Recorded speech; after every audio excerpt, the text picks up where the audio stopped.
नमस्कार, सत श्री अकाल, आदाब दोस्तों। मैं हाँ मनीष बियाला ते तुसी देख रहे हो सैटरडे स्पैशल। कोविड-19 ਨੂੰ ਲੈ ਕੇ ਅਮਰੀਕਾ ਭਰ ਦੇ ਵਿੱਚ ਚੱਕੇ ਜਾਮ ਨੇ, ਪਰ ਬਹੁਤ ਸਾਰੇ ਹੀਰੋਜ਼ ਜਿਹੜੇ ਇਸ ਵੇਲੇ ਔਖੀ ਘੜੀ ਦੇ ਵਿੱਚ ਆਪਣੀ ਐਸੈਂਸ਼ੀਅਲ ਡਿਊਟੀਜ਼ ਨੂੰ ਲੈ ਕੇ ਲਗਾਤਾਰ ਸਮਾਜ ਦੀ ਸੇਵਾ ਕਰ ਰਹੇ ਨੇ, ਲਗਾਤਾਰ ਲੋਕਾਈ ਦੀ ਸੇਵਾ ਕਰ ਰਹੇ ਨੇ। ਹਰ ਜਗ੍ਹਾ ਤੇ ਉਹਨਾਂ ਨੂੰ ਐਪਰੀਸ਼ੀਏਟ ਕੀਤਾ ਜਾ ਰਿਹਾ ਹੈ, ਉਹਨਾਂ ਨੂੰ ਜਿਹੜਾ ਉਹਨਾਂ ਦਾ ਸਵਾਗਤ ਕੀਤਾ ਜਾਂਦਾ ਹੈ। ਪਰ ਸਾਡੇ ਵੀ ਪੰਜਾਬੀ ਭਾਈਚਾਰੇ ਦੇ ਵਿੱਚ ਤੇ ਵੱਖ-ਵੱਖ ਭਾਈਚਾਰਿਆਂ ਦੇ ਵਿੱਚ ਬਹੁਤ ਸਾਰੇ ਇਹੋ ਜਿਹੇ ਲੋਕ ਹੈਗੇ ਨੇ ਜਿਹੜੇ ਟਰੱਕਿੰਗ ਇੰਡਸਟਰੀ ਦੇ ਨਾਲ ਜੁੜੇ ਹੋਏ ਨੇ ਅਤੇ ਲਗਾਤਾਰ ਜਦੋਂ ਦਾ ਕੋਵਿਡ-19 ਦੇ ਕਰਕੇ ਵੱਖ-ਵੱਖ ਤਰੀਕੇ ਦੇ ਕਾਰੋਬਾਰ ਬੰਦ ਨੇ, ਪਰ ਇਹਨਾਂ ਲੋਕਾਂ ਨੇ ਆਪਣੇ ਟਰੱਕਾਂ ਦੇ ਚੱਕਿਆਂ ਨੂੰ ਰੁਕਣ ਨਹੀਂ ਦਿੱਤਾ। ਇਹਨਾਂ ਲੋਕਾਂ ਨੇ ਲਗਾਤਾਰ, ਕਿਉਂਕਿ ਉਸ ਵੇਲੇ ਕੰਟਰੀ ਦੀ ਲੋੜ ਹੈਗੀ ਸੀ, ਵੱਖ-ਵੱਖ ਦੇਸ਼ਾਂ ਦੀ ਲੋੜ ਸੀ ਕਿ ਜਿਹੜਾ ਜ਼ਰੂਰਤਮੰਦ ਵਾਲਾ ਸਮਾਨ ਹੈ ਉਸ ਸਮਾਨ ਨੂੰ ਇੱਕ ਜਗ੍ਹਾ ਤੋਂ ਦੂਸਰੀ ਜਗ੍ਹਾ ਤੇ ਪਹੁੰਚਾਉਣ ਵਾਸਤੇ ਟਰੱਕ ਡਰਾਈਵਰ ਵੀਰਾਂ ਦੀ ਬਹੁਤ ਜ਼ਿਆਦਾ ਲੋੜ ਹੈਗੀ ਸੀ। ਅਤੇ ਉਸ ਡਿਊਟੀ ਨੂੰ ਸਮਝਦੇ ਹੋਏ ਕੋਵਿਡ-19 ਨੂੰ ਲੈ ਕੇ ਭਾਵੇਂ ਵੱਖ-ਵੱਖ ਟਰੱਕ ਸਟਾਪੇਜ ਜਿਹੜੇ ਹੈਗੇ ਨੇ ਉਹਨਾਂ ਦੇ ਸ਼ਟਰ ਬੰਦ ਸਨ, ਖਾਣ ਪੀਣ ਦੇ ਲਾਲੇ ਪਏ ਹੋਏ ਸਨ, ਪਰ ਫਿਰ ਵੀ ਟਰੱਕ ਡਰਾਈਵਰ ਜਿਹੜੇ ਵੀਰ ਹੈਗੇ ਨੇ, ਭੈਣਾਂ ਹੈਗੀਆਂ ਨੇ, ਇਹ ਰਲ ਕੇ ਆਪਣੇ ਟਰੱਕਾਂ ਦੇ ਵਿੱਚ ਆਪ ਕੁਕਿੰਗ ਦਾ ਸਮਾਨ ਰੱਖ ਕੇ ਲੰਮੇ ਪੈਂਡੇ ਜਿਹੜੇ ਨੇ ਉਹ ਤੈਅ ਕਰਦੇ ਰਹੇ ਤਾਂ ਜੋ ਅੱਜ ਦੀ ਜ਼ਰੂਰਤ ਦੇ ਸਮੇਂ ਵਿੱਚ ਅਸੀਂ ਦੇਸ਼ ਤੇ ਕੰਮ ਆ ਸਕੀਏ। ਤੇ ਅੱਜ ਇਹਨਾਂ ਖਾਸ ਜਾਬੀਜ਼ ਵੀਰਾਂ ਭੈਣਾਂ ਨੂੰ ਅਸੀਂ ਜਿਹੜਾ ਇਸ ਸੈਟਰਡੇ ਸਪੈਸ਼ਲ ਪ੍ਰੋਗਰਾਮ ਦੇ ਵਿੱਚ ਜਿਹੜਾ ਹੈ ਉਹਨਾਂ ਦਾ ਸਨਮਾਨ ਕਰਨ ਜਾ ਰਹੇ ਹਾਂ। ਨਾਲ ਹੀ ਨਾਲ ਉਹਨਾਂ ਬਾਰੇ, ਉਹਨਾਂ ਦੇ ਇਸ 1 ਮਹੀਨੇ ਦੇ ਐਕਸਪੀਰੀਅੰਸ ਬਾਰੇ ਅਸੀਂ ਗੱਲਬਾਤ ਕਰਾਂਗੇ ਅਤੇ ਨਾਲ ਹੀ ਨਾਲ ਜਿਹੜੀਆਂ ਉਹਨਾਂ ਦੀਆਂ ਭਵਿੱਖ ਵਿੱਚ ਚੁਣੌਤੀਆਂ ਹੈਗੀਆਂ ਨੇ ਅਸੀਂ ਉਹਨਾਂ ਬਾਰੇ ਵੀ ਜਿਹੜੀ ਉਹਨਾਂ ਨਾਲ ਗੱਲਬਾਤ ਕਰਾਂਗੇ ਕਿ ਉਹ ਕਿਸ ਤਰੀਕੇ ਦੀਆਂ ਚੁਣੌਤੀਆਂ ਦਾ ਸਾਹਮਣਾ ਕਰ ਰਹੇ ਨੇ ਤੇ ਸਰਕਾਰਾਂ ਦੇ ਕੋਲੋਂ ਕਿਸ ਤਰੀਕੇ ਦਾ ਸਮਾਧਾਨ ਜਿਹੜਾ ਉਹਨਾਂ ਦਾ ਚਾਹੁੰਦੇ ਨੇ ਅਤੇ ਕੀ ਸਰਕਾਰ ਵੱਲੋਂ ਉਹ ਮੰਗ ਕਰਦੇ ਨੇ।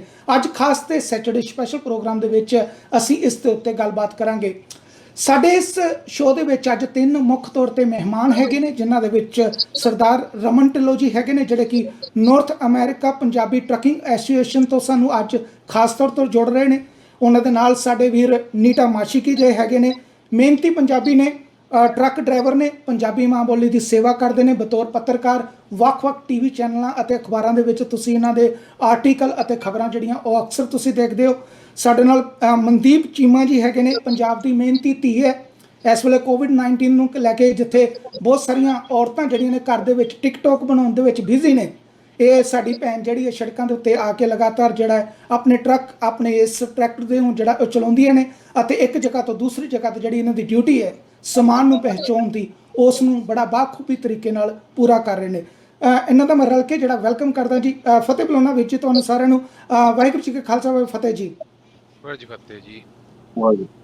ਸਤਿ ਸ਼੍ਰੀ ਅਕਾਲ ਜੀ। ਰਮਨ ਜੀ, ਮੈਂ ਤੁਹਾਡੇ ਤੋਂ ਸ਼ੁਰੂ ਕਰਾਂਗਾ। ਢਿੱਲੋਂ ਸਾਹਿਬ, ਪਹਿਲਾਂ ਤੇ ਆਪਣੀ north American Punjabi trucking association ਵੱਲੋਂ ਤੁਸੀਂ ਕੀ ਕਹਿਣਾ ਚਾਹੋਗੇ ਜਿਹੜਾ ਕੋਵਿਡ-19 ਦਾ ਇਹ ਸਮਾਂ ਚੱਲ ਰਿਹਾ ਹੈ, ਟਰੱਕਿੰਗ ਇੰਡਸਟਰੀ ਵਾਸਤੇ ਕਿੰਨਾ ਔਖਾ ਸੀ ਤੇ ਜਿਸ ਤਰੀਕੇ ਨਾਲ ਆਪਣੇ ਸਾਰੇ ਵੀਰਾਂ ਭੈਣਾਂ ਭਰਾਵਾਂ ਨੇ ਰਲ ਕੇ ਸਰਕਾਰ ਦੀ ਜਿਹੜੀ ਲੋੜ ਹੈਗੀ ਸੀ ਜਾਂ ਜਿਸ ਤਰੀਕੇ ਨਾਲ ਵੀ ਇਸ ਵੇਲੇ ਬਿਜ਼ਨਸ ਵੱਖ-ਵੱਖ ਲੋੜ ਮੰਗਦੇ ਸਨ ਕਿ ਟਰੱਕ ਡਰਾਈਵਰ ਜਿਹੜੇ ਵੀਰ ਹੈਗੇ ਨੇ ਉਹ ਆਪਣੇ ਟਰੱਕਾਂ ਨੂੰ ਜਿਹੜਾ ਨਾ ਰੁਕਣ ਦੇਣ, ਉਹਨਾਂ ਚੱਕਰਾਂ ਨੂੰ ਜਿਹੜਾ ਨਾ ਰੁਕਣ ਦੇਣ ਅਤੇ ਜਿਹੜੀ ਲੋੜ ਹੈਗੀ ਹੈ ਸਮਾਨ ਦੀ ਉਸ ਨੂੰ ਜਿਹੜਾ ਉਹ ਪਹੁੰਚ ਕਰਦੇ ਰਹਿਣ।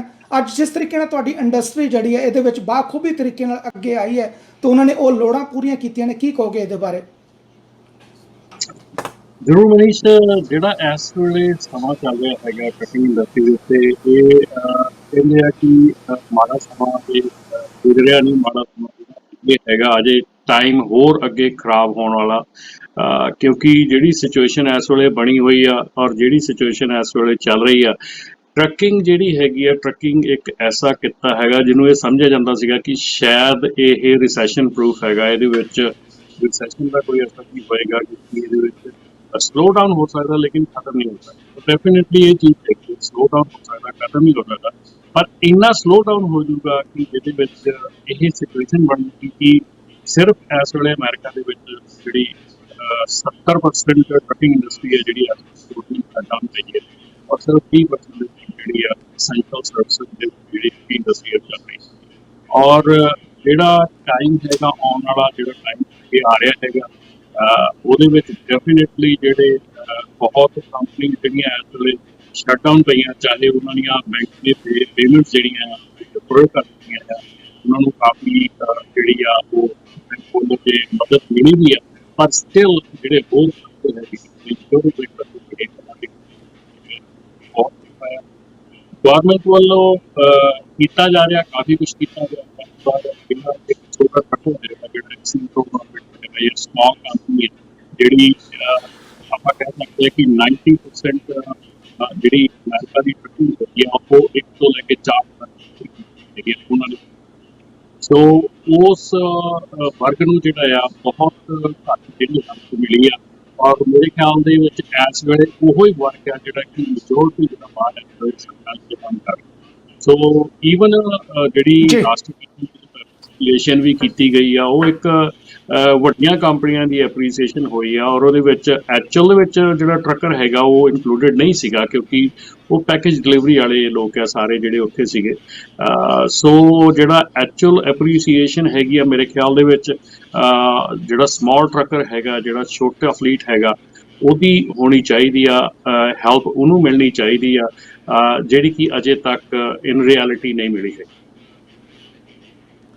ਢਿੱਲੋਂ ਸਾਹਿਬ, ਭਾਵੇਂ ਅਸੀਂ ਸਰਕਾਰਾਂ ਇੱਥੋਂ ਦੀਆਂ ਹੋਣ, ਭਾਵੇਂ ਸਰਕਾਰਾਂ ਕਿਤੋਂ ਹੋਰ ਦੀਆਂ ਹੋਣ, ਸਰਕਾਰਾਂ ਦੀ ਇੱਕ ਹਮੇਸ਼ਾ ਇੱਕ ਪ੍ਰੋਬਲਮ ਹੁੰਦੀ ਹੈ ਕਿ ਜਿਹੜੇ ਉਹਨਾਂ ਦੇ ਆਲੇ ਦੁਆਲੇ ਸਲਾਹਕਾਰ ਹੁੰਦੇ ਨੇ ਉਹ ਹਮੇਸ਼ਾ ਉਹਨਾਂ ਲੋਕਾਂ ਦੇ ਆਲੇ ਦੁਆਲੇ ਹੀ ਘੁੰਮਦੇ ਨੇ ਜਿਹੜੇ ਆ ਵੱਡੇ ਇੰਡਸਟਰੀਜ਼ ਨੇ ਜਾਂ ਵੱਡੇ ਜਿਹੜੇ ਫਾਈਨਾਂਸਰਸ ਨੇ ਜਾਂ ਵੱਡੇ ਜਿਹੜੇ ਪੋਲੀਟੀਕਲੀ ਸਪੋਰਟ ਕਰਦੇ ਨੇ, ਵੋਟ ਬੈਂਕ ਦੇ ਤੌਰ ਤੇ ਹੋ ਗਏ, ਜਾਂ ਆਪਾਂ ਕਹਿ ਸਕਦੇ ਕਿ ਫਾਈਨੈਂਸ਼ੀਅਲੀ ਸਪੋਰਟ ਕਰਨ ਵਾਲੇ ਲੋਕ। ਬਿਲਕੁਲ ਤੁਹਾਡਾ ਗੁੱਸਾ ਜਿਹੜਾ ਉਹ ਜਾਇਜ਼ ਹੈਗਾ ਕਿ ਜਿਸ ਤਰੀਕੇ ਨਾਲ ਲੋੜ ਸੀ ਕਿ ਸਾਰਿਆਂ ਨੂੰ ਜਿਹੜਾ ਐਪਰੀਸ਼ੀਏਸ਼ਨ ਦਿੱਤੀ ਜਾਂਦੀ, ਉਹ ਐਪਰੀਸ਼ੀਏਸ਼ਨ ਜਿਹੜੀ ਹੈ ਉਹ ਵੱਡੇ ਲੋਕ ਜਿਹੜੇ ਨੇ ਆਪਣੇ ਨਾਲ ਜੋੜ ਕੇ ਲੈ ਗਏ। ਪਰ ਫਿਰ ਵੀ ਜਦੋਂ ਕੰਟਰੀ ਦੇ ਵਾਸਤੇ ਖੜਨ ਦੀ ਗੱਲ ਆਉਂਦੀ ਹੈ, ਅਸਲੀ ਹੀਰੋਜ਼ ਦੀ ਗੱਲ ਆਉਂਦੀ ਹੈ, ਜਿਹੜੇ ਆਪਣੇ ਆਪ ਨੂੰ ਕੰਟਰੀ ਦੇ ਸਿਟੀਜ਼ਨ ਮੰਨਦੇ ਨੇ, ਉਹ ਇਹ ਚੀਜ਼ਾਂ ਦੇ ਉੱਤੋਂ ਬਹੁਤ ਤਾਂ ਉੱਠ ਜਾਂਦੇ ਨੇ ਕਿ ਇਸ ਵੇਲੇ ਜੇ ਕੰਟਰੀ ਦੇ ਉੱਤੇ ਭੀੜ ਪਈ ਹੈ ਤੇ ਮੈਂ ਮਿਹਨਤ ਕਰਨੀ ਹੈ, ਮੈਂ ਜਿਹੜੀ ਮੇਰੇ ਸਿਰ ਤੇ ਡਿਊਟੀ ਹੈ, ਮੈਂ ਉਸ ਡਿਊਟੀ ਨੂੰ ਜਿਹੜਾ ਭੁਗਤਾਉਣਾ ਹੈ, ਚੰਗੇ ਤਰੀਕੇ ਨਾਲ ਭੁਗਤਾਉਣਾ ਹੈ। ਉਹਨੂੰ ਇਹ ਨਹੀਂ ਹੁੰਦਾ ਕਿ ਮੇਰੀ ਕੋਈ ਐਪਰੀਸ਼ੀਏਸ਼ਨ ਕਰਦਾ ਜਾਂ ਨਹੀਂ ਕਰਦਾ। ਸਾਡੇ ਜਿਸ ਤਰੀਕੇ ਨਾਲ ਵੀਰ ਜਿਹੜੇ ਨੇ ਭੁੱਖੇ ਪਿਆਸੇ ਵੀ ਜਿਹੜੇ ਨੇ ਉਹ ਡਰਾਈਵ ਕਰਦੇ ਰਹੇ ਨੇ, ਭਾਵੇਂ ਆਪਣੇ ਲੋਕਾਂ ਨੇ ਉਹਨਾਂ ਦੇ ਵਾਸਤੇ ਲੱਖਾਂ ਲੰਗਰ ਲਾਏ, ਜਗ੍ਹਾ ਜਗ੍ਹਾ ਦੇ ਉੱਤੇ ਪ੍ਰਬੰਧ ਕੀਤੇ, ਪਰ ਉਸ ਚੀਜ਼ ਨੂੰ ਵੇਖ ਕੇ ਵੀ ਤੁਹਾਡਾ ਜਿਹੜਾ ਉਹ ਕੱਦ ਉੱਚਾ ਹੁੰਦਾ ਹੈ ਕਿ ਆਪਣੇ ਭਾਈਚਾਰਾ ਜਿਸ ਤਰੀਕੇ ਨਾਲ ਅੱਗੇ ਆਇਆ। ਨਹੀਂ, ਬਿਲਕੁਲ ਜੀ। ਜਿਹੜਾ ਹੁਣ ਤੁਹਾਡੇ ਸਾਹਮਣੇ 2 ਐਗਜ਼ਾਮਪਲ ਆਪਣੇ ਨਾਲ ਜੁੜੇ ਹੋਏ ਆ, ਇਹ ਵੀ ਇਸ ਵੇਲੇ ਰੋਡ ਦੇ ਉੱਤੇ ਹੈਗੇ ਆ, ਔਰ ਆਪਣੀ ਫੈਮਿਲੀ ਨੂੰ ਪਿੱਛੇ ਛੱਡ ਕੇ ਆਪਣੇ ਆਪ ਜਿਹੜਾ ਫਰੰਟ ਲਾਈਨ ਦੇ ਉੱਤੇ ਫਾਈਟ ਕਰਨ ਲਈ ਆਏ ਆ। ਚਾਹੇ ਕੋਈ ਵੀ ਮਜਬੂਰੀ ਨਾ ਆਉਂਦਾ ਆ, ਚਾਹੇ ਕੋਈ ਇੱਛਾ ਨਾ ਆਉਂਦਾ ਆ, ਲੇਕਿਨ ਜਿਹੜਾ ਵੀ ਬੰਦਾ ਇਸ ਵੇਲੇ ਸੜਕ ਦੇ ਉੱਤੇ ਕੰਮ ਕਰ ਰਿਹਾ ਹੈਗਾ, ਜਿਹੜਾ ਬੰਦਾ ਇਸ ਵੇਲੇ ਬਾਹਰ ਕੰਮ ਕਰ ਰਿਹਾ ਹੈ, ਮੇਰਾ ਖਿਆਲ ਉਹਦੇ ਨਾਲ ਦਾ ਆਪਾਂ ਉਹਨੂੰ ਕੋਈ ਵੀ ਇਹ ਨਹੀਂ ਕਹਿ ਸਕਦੇ ਕਿ ਉਹਦੇ ਨਾਲ ਦਾ ਕੰਮ ਮੈਂ ਕਰ ਸਕਦਾ ਜਾਂ ਕੋਈ ਵੀ ਕਰ ਸਕਦਾ। ਇਹ ਇੱਕ ਵਿਲੱਖਣ ਤਰੀਕਾ ਹੁੰਦਾ ਆ ਜਦੋਂ ਕਿ ਇੱਦਾਂ ਦੀ ਗੱਲ ਹੁੰਦੀ ਆ ਔਰ ਕਮਿਊਨਿਟੀ ਅੱਗੇ ਆਉਂਦੀ ਆ। ਔਰ ਕਮਿਊਨਿਟੀ ਜ਼ਰੂਰੀ ਨਹੀਂ ਸਾਰੀ ਟਰੱਕਿੰਗ ਕਮਿਊਨਿਟੀ ਜਿਹੜੀ, ਅਸੀਂ trucking community as a whole ਦੀ ਗੱਲ ਕਰਦੇ ਹਾਂ, ਸਾਰੇ ਹੀ ਇਸ ਵੇਲੇ ਜਿਹੜੇ ਆ, ਚਾਹੇ ਉਹ ਸਾਡੀ ਕਮਿਊਨਿਟੀ ਦੇ ਵਿੱਚੋਂ ਆ, ਚਾਹੇ ਉਹ ਦੂਜੀਆਂ ਕਮਿਊਨਿਟੀਜ਼ ਆ, ਜਿਹੜੇ ਫਰੰਟ ਲਾਈਨ ਦੇ ਉੱਤੇ ਜਿਹੜੇ ਇਸ ਲੈਵਲ ਦੇ ਉੱਤੇ ਟਰੱਕਰ ਜਿਹੜੇ ਇਸ ਵੇਲੇ ਬਾਹਰ ਹੈਗੇ ਆ, ਉਹ ਡੈਫੀਨੇਟਲੀ ਉਹ ਬਹੁਤ ਹੀ ਚੰਗੀ ਗੱਲ ਹੈਗੀ ਆ।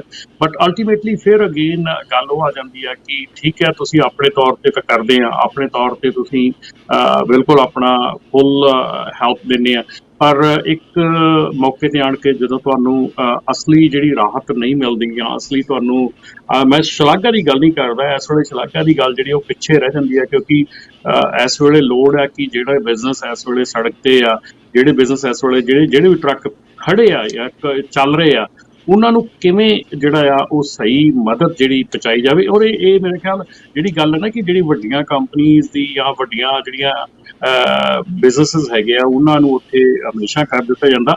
ਆਈ ਥਿੰਕ ਇਸੇ ਕਰਕੇ ਐਸੋਸੀਏਸ਼ਨ ਜਿਹੜੀਆਂ ਉਹ ਬਣੀਆਂ ਆ ਕਿ ਜੇ ਉਹਨਾਂ ਦੇ ਵਿੱਚ ਸਾਡੀ ਪਾਰਟੀਸਪੇਸ਼ਨ ਪੂਰੀ ਹੋਵੇ, ਜੇ ਉਹਨਾਂ ਦੇ ਵਿੱਚ ਸਾਡਾ ਜਿਹੜਾ ਸਾਡਾ ਯੋਗਦਾਨ ਪੂਰਾ ਰਵੇ, ਤੇ ਮੇਰੇ ਖਿਆਲ ਦੇ ਵਿੱਚ ਜਿਹੜਾ ਛੋਟਾ ਟਰੱਕਰ ਹੈਗਾ, ਜਿਹੜਾ ਆਪਣੀ ਛੋਟੀ ਕੰਪਨੀ ਹੈਗੀ ਆ, ਉਹ ਵੀ ਉੱਥੋਂ ਤੱਕ ਆਪਣੀ ਪਹੁੰਚ ਕਰ ਸਕਦਾ।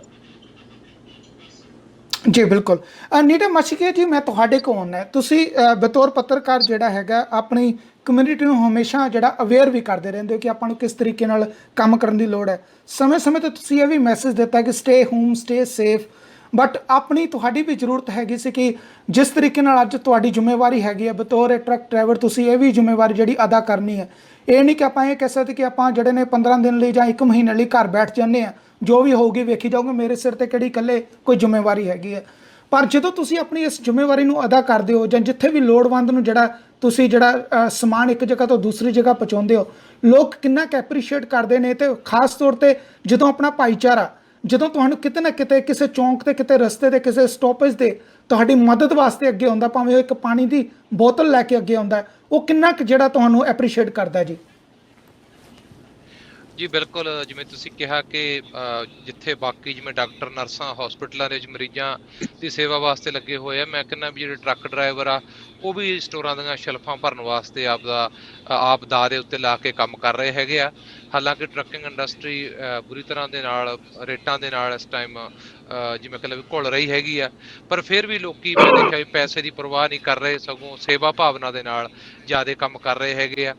ਤੇ ਜਿਸ ਤਰੀਕੇ ਨਾਲ ਤੁਸੀਂ ਪੁੱਛਿਆ ਕਿ ਆਪਣੇ ਪੰਜਾਬੀ ਭਾਈਚਾਰਾ, ਹਾਂਜੀ ਕਾਫੀ ਥਾਵਾਂ ਦੇ ਉੱਤੇ ਇਹਨਾਂ ਵੱਲੋਂ ਲੰਗਰ ਲਾਇਆ ਗਿਆ, ਜਿਵੇਂ ਆਪਣਾ ਆਰਜੇ ਟਰੈਵਲ ਪਲਾਜ਼ਾ ਹੈਗਾ, ਸਾਡੇ ਡਰਾਈਵਰ ਕੈਲੀਫੋਰਨੀਆ, ਉੱਥੇ ਰਣਜੀਤ ਸਿੰਘ ਹੋਰਾਂ ਵੱਲੋਂ ਵੀ ਲੰਗਰ ਲਾਏ ਗਏ ਸੀ।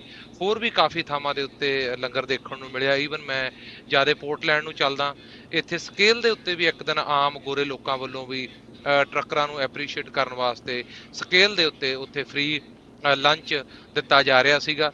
ਸੋ ਇਹੋ ਜਿਹੀਆਂ ਜਦੋਂ ਸਾਨੂੰ ਕਿਤੇ ਨਾ ਕਿਤੇ ਚੀਜ਼ਾਂ ਵੇਖਣ ਨੂੰ ਮਿਲਦੀਆਂ ਤਾਂ ਸਾਨੂੰ ਵੀ ਉਤਸ਼ਾਹਿਤ ਹੁੰਦੇ ਹਾਂ, ਅਸੀਂ ਵੀ ਕਿਤੇ ਨਾ ਕਿਤੇ ਕੋਈ ਵੀ ਸਾਡੇ ਕੰਮ ਨੂੰ ਵੀ ਕੋਈ ਸਲਾਹ ਰਿਹਾ ਹੈਗਾ। ਲੇਕਿਨ ਜਿਵੇਂ ਰਮਨ ਜੀ ਨੇ ਗੱਲ ਕੀਤੀ ਆ ਵੀ ਅੱਜ ਤੱਕ ਸਾਨੂੰ ਉਸ ਤਰੀਕੇ ਦੀ ਵਿੱਤੀ ਮਦਦ ਕੋਈ ਨਹੀਂ ਦਿੱਤੀ ਸਰਕਾਰ ਨੇ ਜਿਵੇਂ ਦੇਣੀ ਚਾਹੀਦੀ ਸੀ। ਬਿਲਕੁਲ। ਮਾਸ਼ਿਕ ਸਾਹਿਬ, ਇਹ ਆਪਾਂ ਇੱਕ ਹੋਰ ਗੱਲ ਕਰਦੇ ਹਾਂ। ਜਦੋਂ ਕੋਈ ਭਾਵੇਂ ਛੋਟਾ ਕੰਮ ਕਰਦਾ, ਭਾਵੇਂ ਕੋਈ 1500 ਜਾਂ 2000 ਰੁਪਏ ਦੀ ਵੀ ਜਿਹੜੀ ਉਹ ਮੰਥਲੀ ਜੋਬ ਕਰਦਾ ਹੈ, ਜੇ ਉਹ 26 ਮਿਲੀਅਨ ਤੋਂ ਵੱਧ ਲੋਕਾਂ ਨੇ ਜਿਹੜੀ ਅਨਐਮਪਲੋਇਮੈਂਟ ਜਿਹੜੀ ਉਹ ਫਾਈਲ ਕੀਤੀ ਹੈ, ਪਰ ਟਰੱਕਿੰਗ ਵਾਲੇ ਜਿਹੜੇ ਨੇ ਉਹ ਸੈਲਫ ਡਿਪੈਂਡੈਂਟ ਜਿਹੜੇ ਨੇ ਉਹ ਬਿਜ਼ਨਸ ਓਨਰਸ ਹੈਗੇ ਨੇ, ਇਹਨਾਂ ਨੇ ਕਦੀ ਵੀ ਇਹ ਕਲੇਮ ਨਹੀਂ ਕਰਨਾ ਕਿ ਸਾਡਾ ਜਿਹੜਾ ਉਹ ਸਾਡੀ ਜੋਬ ਚਲੇ ਗਈ ਜਾਂ ਕੁਛ ਵੀ ਹੈ। ਤੁਹਾਨੂੰ ਨਹੀਂ ਲੱਗਦਾ ਕਿ ਅੱਜ ਸਰਕਾਰ ਦੀ ਜ਼ਰੂਰਤ ਹੋਣੀ ਚਾਹੀਦੀ ਹੈ ਕਿ ਅਸੀਂ ਇਹਨਾਂ ਨੂੰ ਇੱਕ ਸਪੈਸ਼ਲ ਪੈਕੇਜ ਦਈਏ, ਜਿਨ੍ਹਾਂ ਨੇ ਇਸ ਔਖੀ ਘੜੀ ਦੇ ਵਿੱਚ ਆ ਕੇ ਇੱਕ ਸਾਡੀ ਮਦਦ ਕੀਤੀ ਹੈ, ਸਾਡੇ ਵਾਸਤੇ ਲੋੜ ਜਿਹੜੀ ਉਹ ਪੂਰੀ ਕੀਤੀ ਹੈ, ਤੇ ਆਪਣੇ ਆਪ ਨੂੰ ਖਤਰੇ ਦੇ ਵਿੱਚ ਪਾ ਕੇ ਜਿਹੜਾ ਉਹ ਲਗਾਤਾਰ ਦਿਨ ਰਾਤ ਇੱਕ ਕਰਕੇ ਜਿਹੜਾ ਸਮਾਨ ਇੱਕ ਜਗ੍ਹਾ ਤੋਂ ਦੂਸਰੀ ਜਗ੍ਹਾ ਪਹੁੰਚਾਇਆ। ਤੁਹਾਨੂੰ ਨਹੀਂ ਲੱਗਦਾ ਕਿ ਅੱਜ ਇੱਕ ਵੱਡੇ ਪੈਕੇਜ ਦੀ ਇੱਧਰ ਵੀ ਜ਼ਰੂਰਤ ਹੈ?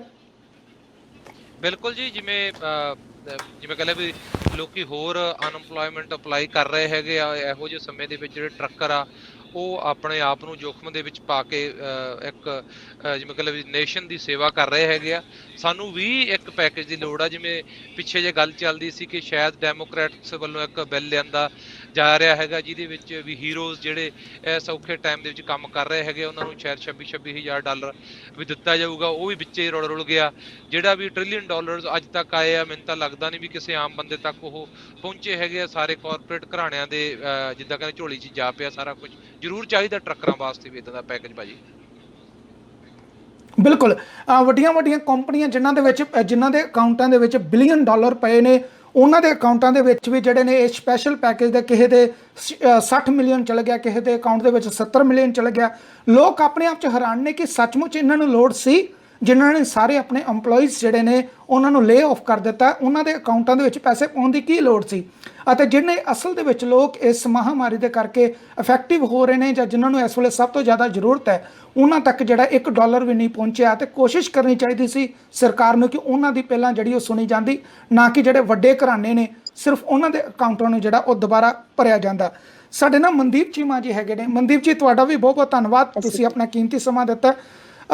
ਮਨਦੀਪ, ਬਹੁਤ ਸਾਰੇ ਘਰ ਦੇ ਵਿੱਚ ਅਸੀਂ ਜਦੋਂ ਵੇਖਦੇ ਹਾਂ, ਔਰਤਾਂ ਖਾਸ ਤੌਰ ਤੇ COVID-19 ਨੂੰ ਲੈ ਕੇ ਕਾਫੀ ਡਰੀਆਂ ਹੋਈਆਂ ਨੇ। ਉਹ ਆਪਣੇ ਜਿਹੜੇ ਪਤੀ ਦੇਵ ਨੇ, ਬੱਚਿਆਂ ਨੂੰ ਕਹਿ ਰਹੀਆਂ ਨੇ ਕਿ ਘਰੋਂ ਬਾਹਰ ਨਾ ਨਿਕਲੋ ਕਿਉਂਕਿ COVID-19 ਹੈਗਾ, ਅਸੀਂ ਆਪਣੀ ਸਿਹਤ ਦਾ ਜਿਹੜਾ ਖਿਆਲ ਰੱਖਣਾ। ਤੁਹਾਡੇ ਜਿਹੜੀ ਮਾਂ-ਬਾਪ ਉੱਥੇ ਕਹਿੰਦੇ ਨੇ ਆਪਣੇ ਬੱਚਿਆਂ ਨੂੰ, ਤੁਹਾਡੇ ਬੱਚੇ ਨਹੀਂ ਕਹਿੰਦੇ ਮੰਮੀ ਬਾਹਰ ਨਹੀਂ ਜਾਣ ਦੀ ਲੋੜ ਹੈਗੀ, ਜਾਂ ਤੁਸੀਂ ਕਿਉਂ ਆਪਣੇ ਆਪ ਨੂੰ ਖਤਰੇ 'ਚ ਪਾ ਰਹੇ ਹੋ? ਜਿਹੜਾ 1 ਮਹੀਨਾ ਜਾਂ 15 ਦਿਨ ਜਿਹੜਾ ਟਰੱਕ ਨੂੰ ਸਟਾਪ ਕਰ ਦਿਓ, ਕੀ ਇੰਨਾ ਆਪਾਂ ਪੈਸੇ ਪਿੱਛੇ ਭੱਜਣਾ?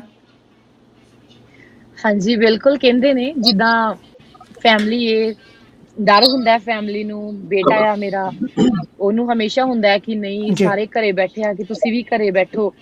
ਤੇ ਬਟ ਤੁਹਾਨੂੰ ਪਤਾ ਹੀ ਆ ਮਜਬੂਰੀਆਂ ਵੀ ਬਹੁਤ ਆ, ਤੇ ਅਫਕੋਰਸ ਜ਼ਿੰਮੇਵਾਰੀਆਂ ਵੀ ਹੈਗੀਆਂ।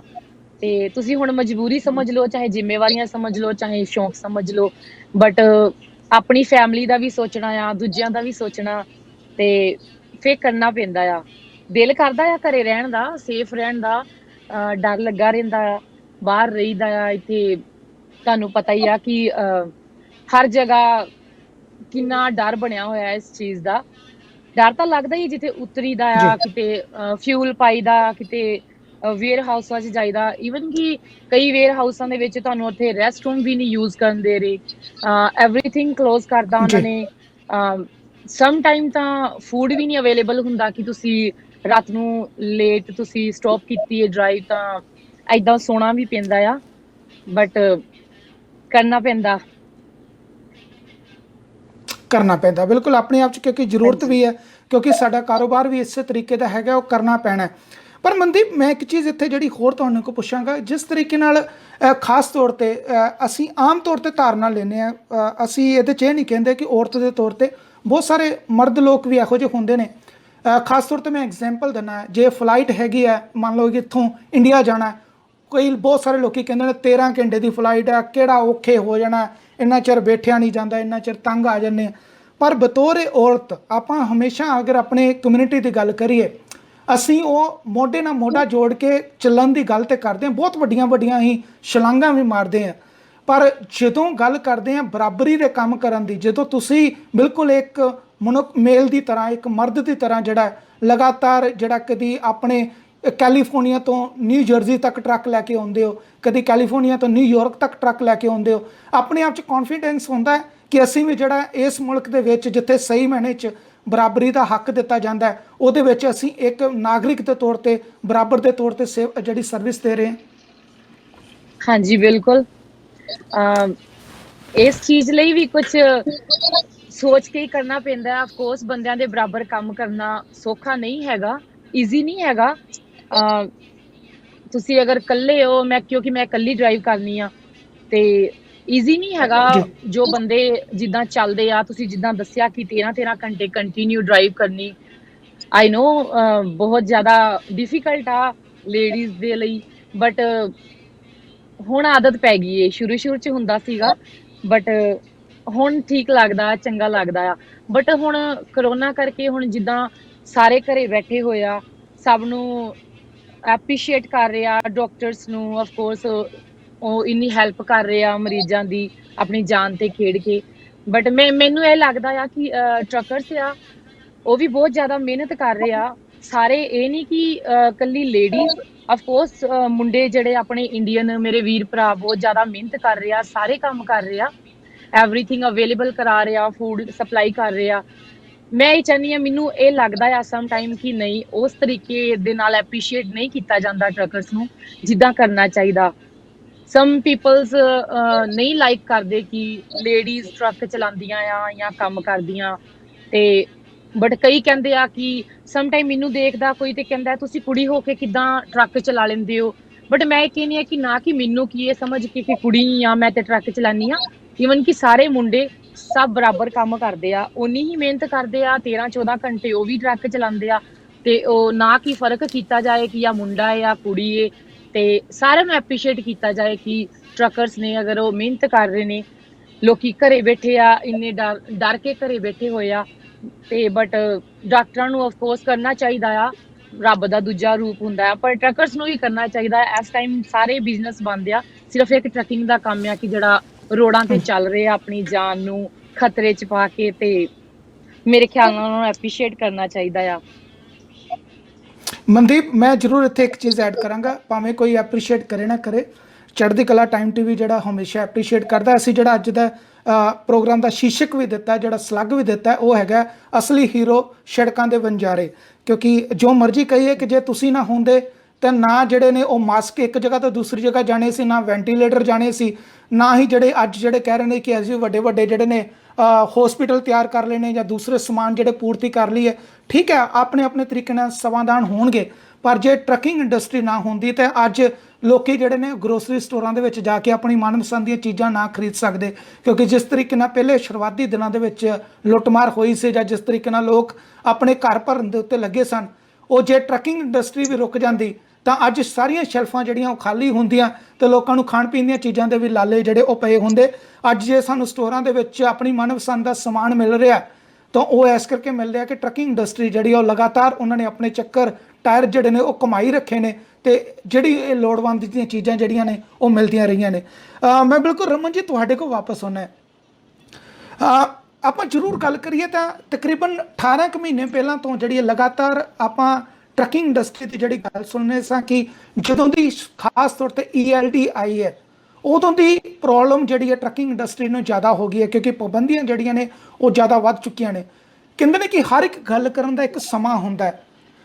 ਜਦੋਂ ਅੱਜ ਪੂਰੀ ਦੁਨੀਆ ਜਿਹੜੀ ਹੈ ਟਰੱਕਿੰਗ ਇੰਡਸਟਰੀ ਦੇ ਉੱਤੇ ਧਿਆਨ ਜਮਾਈ ਬੈਠੀ ਹੈ ਕਿ ਇਹ ਲੋਕ ਜਿਹੜੇ ਨੇ ਕੰਮ ਕਰ ਰਹੇ ਨੇ, ਇਹ ਲੋਕ ਮਿਹਨਤੀ ਨੇ, ਇਹਨਾਂ ਲੋਕਾਂ ਨੇ ਕੰਟਰੀ ਦੇ ਦੁੱਖ ਸੁੱਖ ਦੇ ਵਿੱਚ ਉਹ ਆਪਣਾ ਪਾਲੀ ਵਾਲੀ ਜਿਹੜੀ ਉਹ ਨਿਭਾਈ ਹੈ, ਤਾਂ ਉਦੋਂ ਜਿਹੜੀ ਗੱਲ ਕਰਨ ਦਾ ਤਰੀਕਾ ਜਿਹੜਾ ਬੜਾ ਵਧੀਆ ਹੁੰਦਾ। ਬਹੁਤ ਸਾਰੇ ਲੋਕਾਂ ਨੇ ਪਿਛਲੇ ਦਿਨਾਂ ਦੇ ਵਿੱਚ ਪ੍ਰੋਟੈਸਟ ਦਾ ਰੂਪ ਜਿਹੜਾ ਉਹ ਵੀ ਅਪਣਾਇਆ ਕਿ ਅਸੀਂ ਪ੍ਰੋਟੈਸਟ ਕਰ ਲੈਂਦੇ ਹਾਂ, ਸ਼ਾਇਦ ਜਿਹੜੀ ਉਹ ਸਰਕਾਰ ਸਾਡੀ ਜਿਹੜੀ ਗੱਲ ਸੁਣ ਲੇ। ਪਰ ਜਿਸ ਤਰੀਕੇ ਨਾਲ ਤੁਹਾਡੀ ਐਸੋਸੀਏਸ਼ਨ ਹੈਗੀ ਹੈ ਕਿ ਆਉਣ ਵਾਲੇ ਦਿਨਾਂ ਦੇ ਵਿੱਚ ਤੁਸੀਂ ਆਪਣੀ ਡਿਮਾਂਡਸ ਨੂੰ ਨਵੇਂ ਤਰੀਕੇ ਨਾਲ ਸਰਕਾਰ ਗਾੜੀ ਰੱਖਣ ਜਾ ਰਹੇ ਹੋ ਕਿ ਟਰੱਕਿੰਗ ਇੰਡਸਟਰੀ ਜਿਹੜੀ ਹੈ ਲਗਾਤਾਰ ਘਾਟੇ ਦੇ ਵਿੱਚ ਜਾ ਰਹੀ ਹੈ ਤੇ ਸਾਨੂੰ ਕੁਝ ਕਰਨ ਦੀ ਲੋੜ ਹੈ। ਬਿਲਕੁਲ ਡੈਫੀਨੇਟਲੀ ਇਹਦੇ ਵਿੱਚ ਬਹੁਤ ਕੁਝ ਕਰਨ ਦੀ ਲੋੜ ਆ। ਔਰ ਇਹ ਮੈਂ ਇੱਕ ਇਹ ਚੀਜ਼ ਨਹੀਂ ਕਹਿੰਦਾ ਕਿ ਅਸੀਂ ਹਰ ਇੱਕ ਚੀਜ਼ ਜਿਹੜੀ ਆ ਗਵਰਨਮੈਂਟ ਦੇ ਕੋਲ ਲੈ ਕੇ ਜਾਈਏ, ਗਵਰਨਮੈਂਟ ਨੂੰ ਕਰੀਏ, ਗਵਰਨਮੈਂਟ ਦੇ ਕੋਲੋਂ ਆਹ ਮੰਗੀਏ, ਗਵਰਨਮੈਂਟ ਕੋਲੋਂ ਆਹ ਕਰੀਏ। ਬਹੁਤ ਐਸੀਆਂ ਚੀਜ਼ਾਂ ਜਿਹੜੀਆਂ ਹੈਗੀਆਂ ਸਾਨੂੰ ਆਪਣੀ ਇੰਡਸਟਰੀ ਦੇ ਵਿੱਚ ਵੀ ਸੁਧਾਰਨ ਵਾਲੀਆਂ ਹੈਗੀਆਂ, ਸਾਨੂੰ ਆਪਣੀ ਇੰਡਸਟਰੀ ਦੇ ਉੱਤੇ ਵੀ ਝਾਤ ਮਾਰਨ ਦੀ ਲੋੜ ਹੈਗੀ ਆ। ਜਿਹੜਾ ਵੀ ਇਸ ਵੇਲੇ ਇਨਸਾਨ ਜਾਂ ਮੇਰਾ ਭੈਣ ਭਰਾ ਜਿਹੜਾ ਵੀ ਇਸ ਵੇਲੇ ਟਰੱਕਿੰਗ ਦੇ ਵਿੱਚ ਐਂਟਰ ਕਰ ਰਿਹਾ ਹੈਗਾ, ਉਹਨੂੰ ਇਹ ਦੇਖਣ ਦੀ ਲੋੜ ਹੈਗੀ ਆ ਕਿ ਜਿਹੜੀ ਟਰੱਕਿੰਗ ਇੰਡਸਟਰੀ ਦੇ ਵਿੱਚ ਐਂਟਰ ਕਰਨਾ ਆ ਉਹਦੇ ਬਾਰੇ 'ਚ ਕਿੰਨੀ ਕੁ ਜਾਣਕਾਰੀ ਉਹ ਰੱਖਦੇ ਆ, ਡੀਟੇਲਡ ਕਿੰਨੀ ਉਹਨਾਂ ਨੂੰ ਨੌਲੇਜ ਹੈਗੀ ਆ। ਜਿਹੜੀਆਂ ਖਾਮੀਆਂ ਸਾਡੀ ਸਾਈਡ 'ਤੇ ਹੈਗੀਆਂ ਪਹਿਲਾਂ ਸਾਨੂੰ ਉਹਨਾਂ ਦੀ ਜਿਹੜੀ ਆ ਪੂਰਤੀ ਕਰਨੀ ਪਊਗੀ, ਉਹਨਾਂ ਨੂੰ ਠੀਕ ਕਰਨਾ ਪਊਗਾ। ਗੌਰਮੈਂਟ ਦੇ ਨਾਲ ਡੈਫੀਨੇਟਲੀ ਐਸੋਸੀਏਸ਼ਨ ਦੇ ਪੱਧਰ ਦੇ ਉੱਤੇ ਅਸੀਂ ਜਿਹੜੀਆਂ ਗੱਲਾਂ ਬਾਤਾਂ ਜਾਂ ਜਿਹੜੀਆਂ ਸਾਡੀਆਂ ਰੈਗੂਲਰ ਜਿਹੜੇ ਸਾਡੀ ਟਾਕ ਹੈਗੀ ਆ ਉਹ ਚੱਲਦੀ ਪਈ ਆ। ਹਮੇਸ਼ਾ ਅਸੀਂ ਜਿਹੜੇ ਬੈਕ ਐਂਡ ਦੇ ਮੁੱਦੇ ਹੈਗੇ ਆ, ਚਾਹੇ ਉਹ ਤੁਸੀਂ ਹੁਣ ਅੱਗੇ ਚੱਲ ਕੇ ਹੇਅਰ ਡਰੱਗ ਟੈਸਟਿੰਗ ਆ ਰਹੀ ਆ ਜਾਂ ਹੋਰ ਕਈ ਕੁਛ ਆ ਰਿਹਾ, ਉਹਦੇ ਬੈਕ ਐਂਡ 'ਤੇ ਅਸੀਂ ਕੰਮ ਜਿਹੜਾ ਆ ਲਗਾਤਾਰ ਕਰਦੇ ਰਹਿੰਦੇ ਹਾਂ। ਸਾਡੀ FMCSA ਦੇ ਨਾਲ, DOCDOT ਦੇ ਨਾਲ, ਹਰ ਇੱਕ ਜਿਹੜੀ ਫੈਡਰਲ ਏਜੰਸੀ ਹੈਗੀ ਆ ਉਹਨਾਂ ਨਾਲ ਕੰਸਿਸਟੈਂਟ ਬੇਸਿਸ ਉੱਤੇ ਗੱਲ ਹੁੰਦੀ ਰਹਿੰਦੀ ਹੈ। ਪਰ ਮੈਂ ਕਹੂੰਗਾ ਕਿ ਜ਼ਿਆਦਾ ਜਿਹੜਾ ਇਸ ਵੇਲੇ ਧਿਆਨ ਆ ਉਹ ਸਾਨੂੰ ਸਾਡੇ ਆਪਣੀ ਖੁਦ ਦੀ ਇੰਡਸਟਰੀ ਦੇ ਉੱਤੇ ਦੇਣਾ ਜ਼ਰੂਰੀ ਹੈਗਾ, ਕਿਉਂਕਿ ਜਿਵੇਂ ਕਿ ਤੁਸੀਂ ਪਹਿਲਾਂ ਵੀ ਗੱਲ ਕਰ ਰਹੇ ਸੀ ਕਿ ਜਿਹੜੀਆਂ ਇਸ ਵੇਲੇ ਆਪਣੀ ਇੰਡਸਟਰੀ ਦੇ ਵਿੱਚ ਆਪਣੇ ਟਰੱਕਰ ਨੂੰ ਬਹੁਤ ਘੱਟ ਬੈਨੀਫਿਟ ਮਿਲਿਆ ਹੈਗਾ। ਕੁਛ ਖਾਮੀਆਂ ਸਾਡੇ ਵਿੱਚ ਵੀ ਹੈਗੀਆਂ ਜਿਹੜੀਆਂ ਕਿ ਸਾਨੂੰ ਉਹਨਾਂ ਦੇ ਉੱਤੇ ਪੁੱਛਣ ਦੀ ਲੋੜ ਆ। ਜਿਵੇਂ ਕਿ ਬਹੁਤ ਜਿਹੜੇ ਟਰੱਕਰ ਹੈਗੇ ਜਿਹੜੀਆਂ ਹੈਗੀਆਂ ਉਹ ਸਾਡੇ ਟਰੱਕਰ ਨੂੰ ਜਿਹੜਾ ਸਾਡਾ ਡਰਾਈਵਰ ਹੈਗਾ ਉਹਨੂੰ ਜੇ ਉਹਨਾਂ ਨੂੰ W2 ਮਿਲਦਾ ਅੱਜ ਉਹਨਾਂ ਨੂੰ ਕਿਸੇ ਦੇ ਰਮਨ ਜੀ, ਮੈਂ ਬਿਲਕੁਲ ਤੁਹਾਨੂੰ ਬੇਨਤੀ ਕਰਾਂਗਾ ਇੱਕ ਵਾਰੀ ਆਪਣਾ ਆਡੀਓ ਦਾ ਚੈੱਕ ਕਰੋ। ਆਡੀਓ ਤੁਹਾਡੀ ਨੇ ਜਿਹੜੀ ਥੋੜੀ ਘੱਟ ਰਹੀ ਹੈ। ਮੈਂ ਜ਼ਰੂਰ ਚਾਹਾਂਗਾ ਕਿ ਗੱਲਬਾਤ ਜਿਹੜੀ ਹੈ ਉਹ ਠੀਕ ਰਵੇ। ਮੈਂ ਆਪਣੀ ਟੀਮ ਨੂੰ ਵੀ ਰਿਕੁਐਸਟ ਕਰਾਂਗਾ ਇੱਕ ਵਾਰੀ ਜਿਹੜਾ ਤੁਸੀਂ ਪਲੀਜ਼ ਰਮਨ ਢਿੱਲੋਂ ਹੋਣਾ ਨਾਲ ਜਿਹੜਾ ਤੁਸੀਂ ਚੈੱਕ ਕਰਨ ਦੀ ਕੋਸ਼ਿਸ਼ ਕਰੋ ਉਹਨਾਂ ਦੀ ਆਵਾਜ਼ ਜਿਹੜੀ ਹੈ ਕਿਉਂ ਰੁਕ ਰਹੀ ਹੈ। ਮੈਂ ਨੀਤਾ ਮਾਸ਼ੀਕੇ ਜੀ ਤੁਹਾਡੇ ਕੋਲ ਆਉਣਾ। ਬਿਲਕੁਲ ਜਿਸ ਤਰ੍ਹਾਂ ਢਿੱਲੋਂ ਸਾਹਿਬ ਨੇ ਗੱਲ ਕੀਤੀ ਹੈ ਉਹ ਆਪਣੇ ਆਪ 'ਚ ਗੱਲ ਵਾਜਬ ਵੀ ਹੈਗੀ ਹੈ, ਕਿਉਂਕਿ ਆਪਣੇ ਲੋਕਾਂ ਦੇ ਵਿੱਚ ਜਿਹੜੇ ਖਾਸ ਤੌਰ 'ਤੇ ਇਸ ਮੁਲਕ ਦੇ ਵਿੱਚ ਨਵੇਂ ਆਉਂਦੇ ਨੇ ਉਹਨਾਂ ਨੂੰ ਲੱਗਦਾ ਕਿ ਜੇ ਜਿਹੜੀ ਸਪੀਡੋਮੀਟਰ ਦੇ ਉੱਤੇ ਸੂਈ ਜਿੰਨੀ ਕੁ ਭੱਜੇਗੀ ਉਨੇ ਕੁ ਜ਼ਿਆਦਾ ਜਿਹੜੇ ਨੇ ਉਹ ਡਾਲਰ ਬਣ ਜਾਣਗੇ। ਜਿੰਨੇ ਕੁ ਆਪਾਂ ਘੰਟੇ ਵੱਧ ਚਲਾਵਾਂਗੇ ਉਨੇ ਕੁ ਘੰਟੇ ਜਿਹੜੇ ਨੇ ਉਹ ਆਪਾਂ ਨੂੰ ਪੈਸੇ ਜਿਹੜੇ ਉਹ ਵੱਧ ਮਿਲ ਜਾਣਗੇ।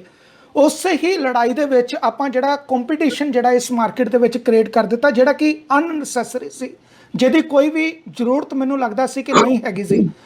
ਤੁਹਾਨੂੰ ਨੇ ਜਿਸ ਤਰ੍ਹਾਂ ਢਿੱਲੋਂ ਸਾਹਿਬ ਵੀ ਕਹਿ ਰਹੇ ਨੇ ਕਿ ਇਹ ਅਸੀਂ ਆਪਣੇ ਤੌਰ 'ਤੇ ਹੀ ਇਸ ਮਾਰਕੀਟ ਨੂੰ ਥੋੜ੍ਹਾ ਜਿਹਾ ਜ਼ਿਆਦਾ ਹਿਲਾ ਲਿਆ ਹੈ।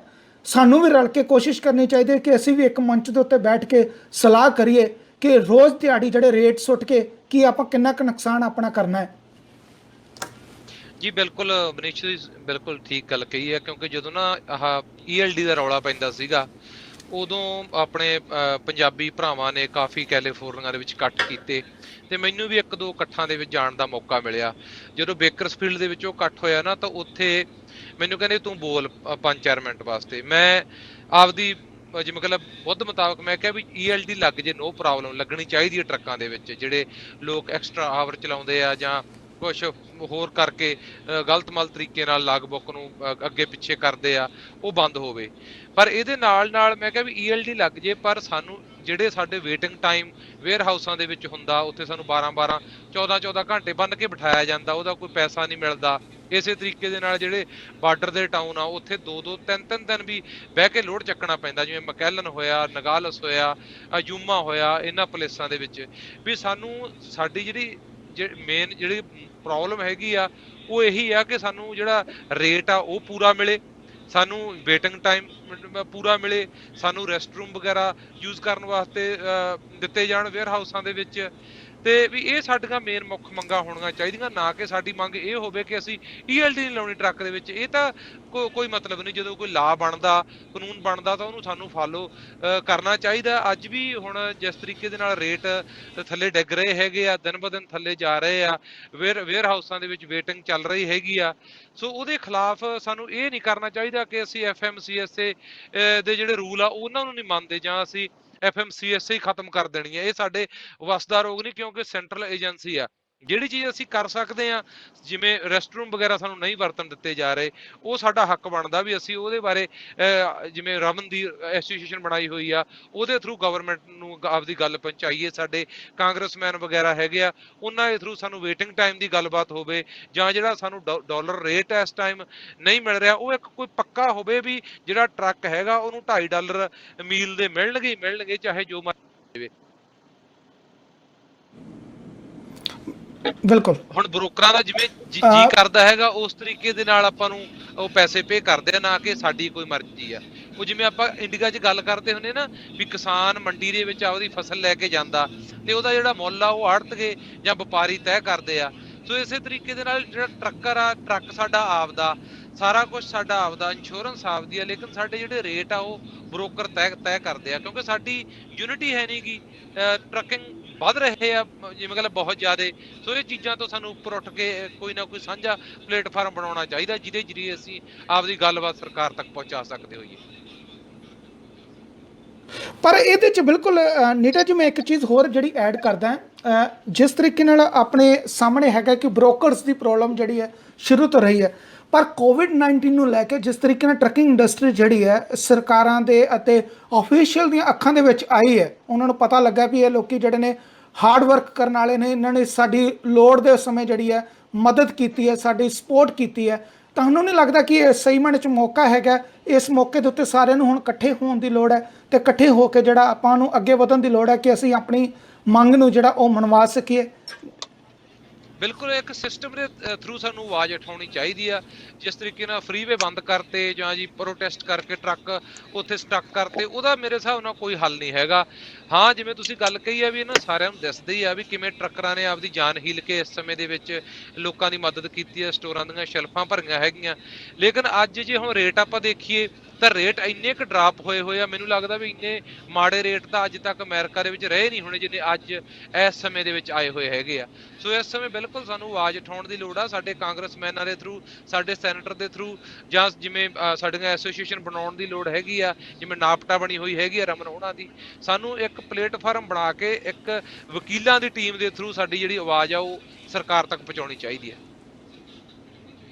ਬਿਲਕੁਲ, ਇੱਕ ਜਿਹੜਾ ਪ੍ਰੋਪਰ ਸਿਸਟਮ ਜਿਹੜਾ ਅਡਾਪਟ ਕਰਨਾ ਚਾਹੀਦਾ, ਕਿਉਂਕਿ ਇੰਨੀ ਔਖੀ ਖੜੀ ਦੇ ਵਿੱਚ ਜੇ ਸਾਡੇ ਹੀਰੋਜ਼ ਜਿਹੜੇ ਨੇ ਉਹ ਆਪਣੀਆਂ ਜਾਨਾਂ ਨੂੰ ਤਲੀ ਤੇ ਰੱਖ ਕੇ ਜਿਹੜਾ ਉਹ ਸੜਕਾਂ ਦੇ ਉੱਤੇ ਘੁੰਮ ਰਹੇ ਨੇ ਕਿ ਅਸੀਂ ਕੰਟਰੀ ਦੀ ਸਪੋਰਟ ਕਰਨੀ ਹੈ, ਤਾਂ ਬਿਲਕੁਲ ਇੱਥੇ ਵੀ ਇਹ ਜਿਹੜੀ ਸਪੋਰਟ ਜਿਹੜੀ ਦੂਸਰੇ ਪਾਸੇ ਵੀ ਹੋਣੀ ਚਾਹੀਦੀ ਹੈ ਕਿ ਅਸੀਂ ਰਲ ਕੇ ਆਪਣੀ ਮੰਗ ਵੀ ਜਿਹੜੀ ਆ ਉਹ ਰੱਖ ਸਕੀਏ ਅਤੇ ਸਰਕਾਰਾਂ ਜਿਹੜੀਆਂ ਉਹਦੇ ਵੱਲ ਜ਼ਰੂਰ ਵੇਖ ਸਕਣ। ਮਨਦੀਪ ਜੀ, ਮੈਂ ਤੁਹਾਡੇ ਕੋਲ ਵਾਪਸ ਆਉਣਾ। ਜਦੋਂ ਤੁਸੀਂ ਕਿਹੜੇ ਸਾਲ ਇਸ ਇੰਡਸਟਰੀ ਨੂੰ ਜੁਆਇਨ ਕੀਤਾ ਸੀ? ਮੈਨੂੰ 2 ਸਾਲ ਹੋ ਗਏ ਵੀਰ ਜੀ। ਮੈਂ 2 ਸਾਲ ਦੇ ਵਿੱਚ ਕਿਸ ਤਰੀਕੇ ਦਾ ਰਿਹਾ? 2 ਸਾਲ ਤੇ ਤੁਹਾਨੂੰ ਲੱਗਦਾ ਸੀ ਕਿ ਆਪਾਂ ਵੀ ਵੱਡੇ? ਹਾਂਜੀ, ਕੰਟੀਨਿਊ ਕਰੋ। ਹਾਂਜੀ, ਬਿਲਕੁਲ ਠੀਕ ਰਿਹਾ ਐਕਸਪੀਰੀਅੰਸ, ਬਟ ਤੁਹਾਡੇ ਸਾਹਮਣੇ ਹੀ ਹੈ ਕਿ ਹੁਣ ਜਿਵੇਂ ਜਿਸ ਹਿਸਾਬ ਨਾਲ ਰੇਟ ਦਿੱਤੇ ਜਾ ਰਹੇ ਨੇ, ਲੋਡਾਂ ਦੇ ਪ੍ਰਾਈਸ ਨੇ ਜਿੱਦਾਂ, ਉਸ ਹਿਸਾਬ ਨਾਲ ਅਗਰ ਦੇਖਿਆ ਜਾਏ ਤਾਂ ਟਰੱਕ ਦੀਆਂ ਕਿਸ਼ਤਾਂ ਵੀ ਨਹੀਂ ਨਿਕਲਦੀਆਂ, ਇੱਥੋਂ ਤੱਕ ਕਿ ਇੱਕ ਓਨਰ ਆਪਰੇਟਰ ਦੀ ਆਪਣੀ ਡਰਾਈਵਰੀ ਵੀ ਨਹੀਂ ਨਿਕਲਦੀ। ਸੋ ਜਿੱਦਾਂ ਮੇਰੇ ਵੀਰ ਜੀ ਨੇ ਕਿਹਾ ਕਿ ਨੀਟਾ ਵੀਰ ਜੀ ਨੇ ਦੱਸਿਆ ਕਿ ਆਪਾਂ ਨੂੰ ਹੋਣਾ ਹੋ ਕੇ ਏਕਤਾ ਰੱਖ ਕੇ ਇਹ ਗੱਲ ਪਹੁੰਚਾਉਣੀ ਚਾਹੀਦੀ ਅੱਗੇ ਕਿ ਸਾਰਿਆਂ ਨੂੰ ਰਲ ਕੇ ਕੁਛ ਇਹ ਸੋਚਣਾ ਚਾਹੀਦਾ, ਤੇ ਕਿਉਂਕਿ ਇਸ ਹਿਸਾਬ ਨਾਲ ਹੀ ਚੱਲਦਾ ਰਿਹਾ ਤਾਂ ਮੈਨੂੰ ਨਹੀਂ ਲੱਗਦਾ ਕਿ ਲੌਂਗ ਟਾਈਮ ਤੱਕ ਚੱਲੇਗਾ। ਬਿਲਕੁਲ ਬਿਲਕੁਲ। ਉਹ ਮੈਨੂੰ ਲੱਗਦਾ, ਮੈਨੂੰ ਨਾ ਇੱਕ ਕਹਾਣੀ ਚੇਤੇ ਆ ਗਈ ਕਿ ਸਾਰਾ ਪਿੰਡ ਜਿਹੜਾ ਨਾ ਇੱਕ ਚੌਂਕੀਦਾਰ ਹੁੰਦਾ ਸੀ। ਸਾਰਾ ਪਿੰਡ ਕਹਿੰਦਾ ਕਿ ਤੇਰੇ ਵਰਗਾ ਬੰਦਾ ਨਹੀਂ ਹੋ ਸਕਦਾ, ਤੇਰੇ ਵਰਗਾ ਕੋਈ ਬੰਦਾ ਨਹੀਂ ਆ। ਸਾਰੀ ਜਿਹੜਾ ਉਹਨੂੰ ਉਹਦੀ ਲਾਈਫ ਜਿਹੜਾ ਐਪਰੀਸ਼ੀਏਟ ਕਰਦੇ ਰਹੇ, ਕਿਉਂਕਿ ਲੋਕਾਂ ਦੇ ਘਰ ਉਹ ਬਚਾਉਂਦਾ ਰਿਹਾ ਕਿ ਕੋਈ ਚੋਰ ਨਾ ਆਵੇ। ਪਰ ਅਖੀਰ ਦੇ ਵਿੱਚ ਜਦੋਂ ਉਹਦਾ ਆਪਣਾ ਸਮਾਂ ਆਇਆ ਕਿ ਹੁਣ ਚੌਂਕੀਦਾਰੀ ਜਿਹੜੀ ਉਹ ਨਹੀਂ ਹੋਣੀ, ਆਪਾਂ ਨੂੰ ਇੱਕ ਘਰ ਚਾਹੀਦਾ, ਉਦੋਂ ਵਿਚਾਰੇ ਦਾ ਉਸ ਚੌਂਕੀਦਾਰੀ ਦੇ ਵਿੱਚ ਜੋ ਵੀ ਉਹਨੂੰ ਦਿਹਾੜੀ ਮਿਲਦੀ ਸੀ ਉਹਦੇ ਕਰਕੇ ਆਪਣਾ ਉਹਦਾ ਘਰ ਵੀ ਨਹੀਂ ਬਣਿਆ। ਉਹ ਮਤਲਬ ਕਿ ਕਹਿਣ ਤੋਂ ਭਾਵ ਕਿ ਸਾਰੀ ਉਮਰ ਜਿਹੜਾ ਹੈ ਉਹ ਐਪਰੀਸ਼ੀਏਸ਼ਨ ਦੇ ਨਾਲ ਹੀ ਢਿੱਡ ਨਹੀਂ ਭਰਦਾ, ਅਸਲ ਦੇ ਵਿੱਚ ਕੋਈ ਚਾਹੀਦਾ ਵੀ ਹੈ ਜਿਹਦੇ ਨਾਲ ਆਪਣਾ ਜਿਹੜਾ ਅਖੀਰ ਦੇ ਵੇਲੇ ਜਿਹੜਾ ਬੰਦਾ ਇਹ ਕਹਿ ਸਕੇ ਕਿ ਹਾਂ ਮੈਂ ਇਸ ਆਪਣੀ ਡਿਊਟੀ ਤੋਂ, ਮੈਂ ਐਸੀ ਆਪਣੀ ਜੌਬ ਤੋਂ ਇੰਨਾ ਕੁ ਪੈਸਾ ਜਿਹੜਾ ਕਮਾਇਆ ਜਿਹਦੇ ਨਾਲ ਮੈਂ ਅੱਗੇ ਜਿਹੜਾ ਉਹ ਸਰਵਾਈਵ ਕਰ ਸਕਦਾ। ਢਿੱਲੋਂ ਸਾਹਿਬ, ਮੈਨੂੰ ਲੱਗਦਾ ਕਿ ਹੁਣ ਆਪਣੀ ਆਵਾਜ਼ ਜਿਹੜੀ ਉਹ ਬਿਹਤਰ ਹੋਵੇਗੀ। ਤੁਹਾਡੀਆਂ ਹੋਰ ਕੀ ਡਿਮਾਂਡਸ ਹੈਗੀਆਂ ਨੇ ਇਸ ਵੇਲੇ?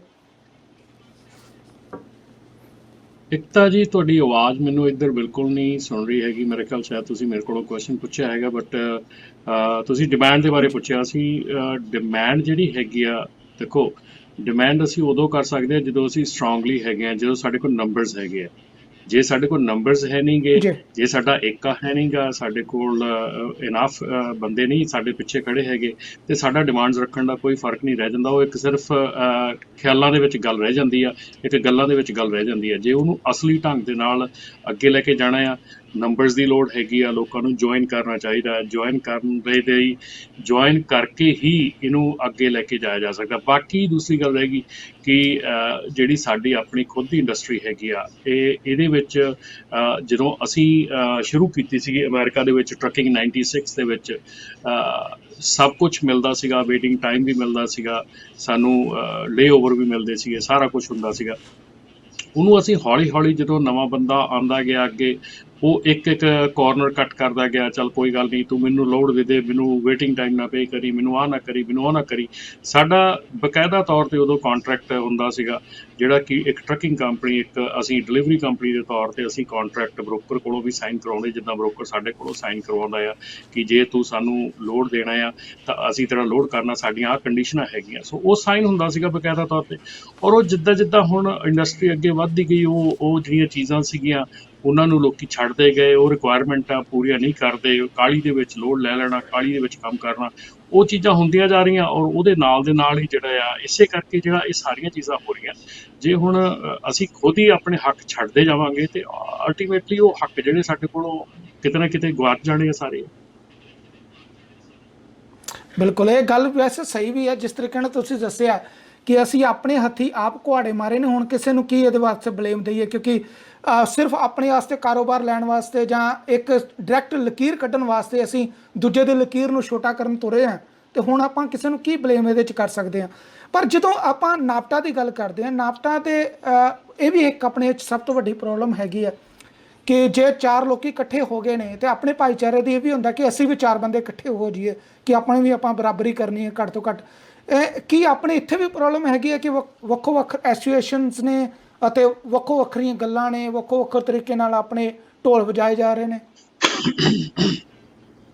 ਜੀ ਬਿਲਕੁਲ, ਇਹ ਪ੍ਰੋਬਲਮ ਸਾਨੂੰ ਵੀ ਹੈਗੀ ਆ। ਅਸੀਂ ਉੱਥੋਂ ਹੀ ਆਏ ਆ। ਉੱਥੋਂ ਕਹਿੰਦੇ ਹੁੰਦੇ ਆ ਕਿ ਸਾਡੇ ਖੂਨ ਦੇ ਵਿੱਚ, ਸਾਡੀ ਬਾਡੀ ਦੇ ਵਿੱਚ ਉਹ ਖੂਨ ਸਾਡੇ ਨਾਲ ਇੱਥੇ ਆਇਆ ਹੈਗਾ।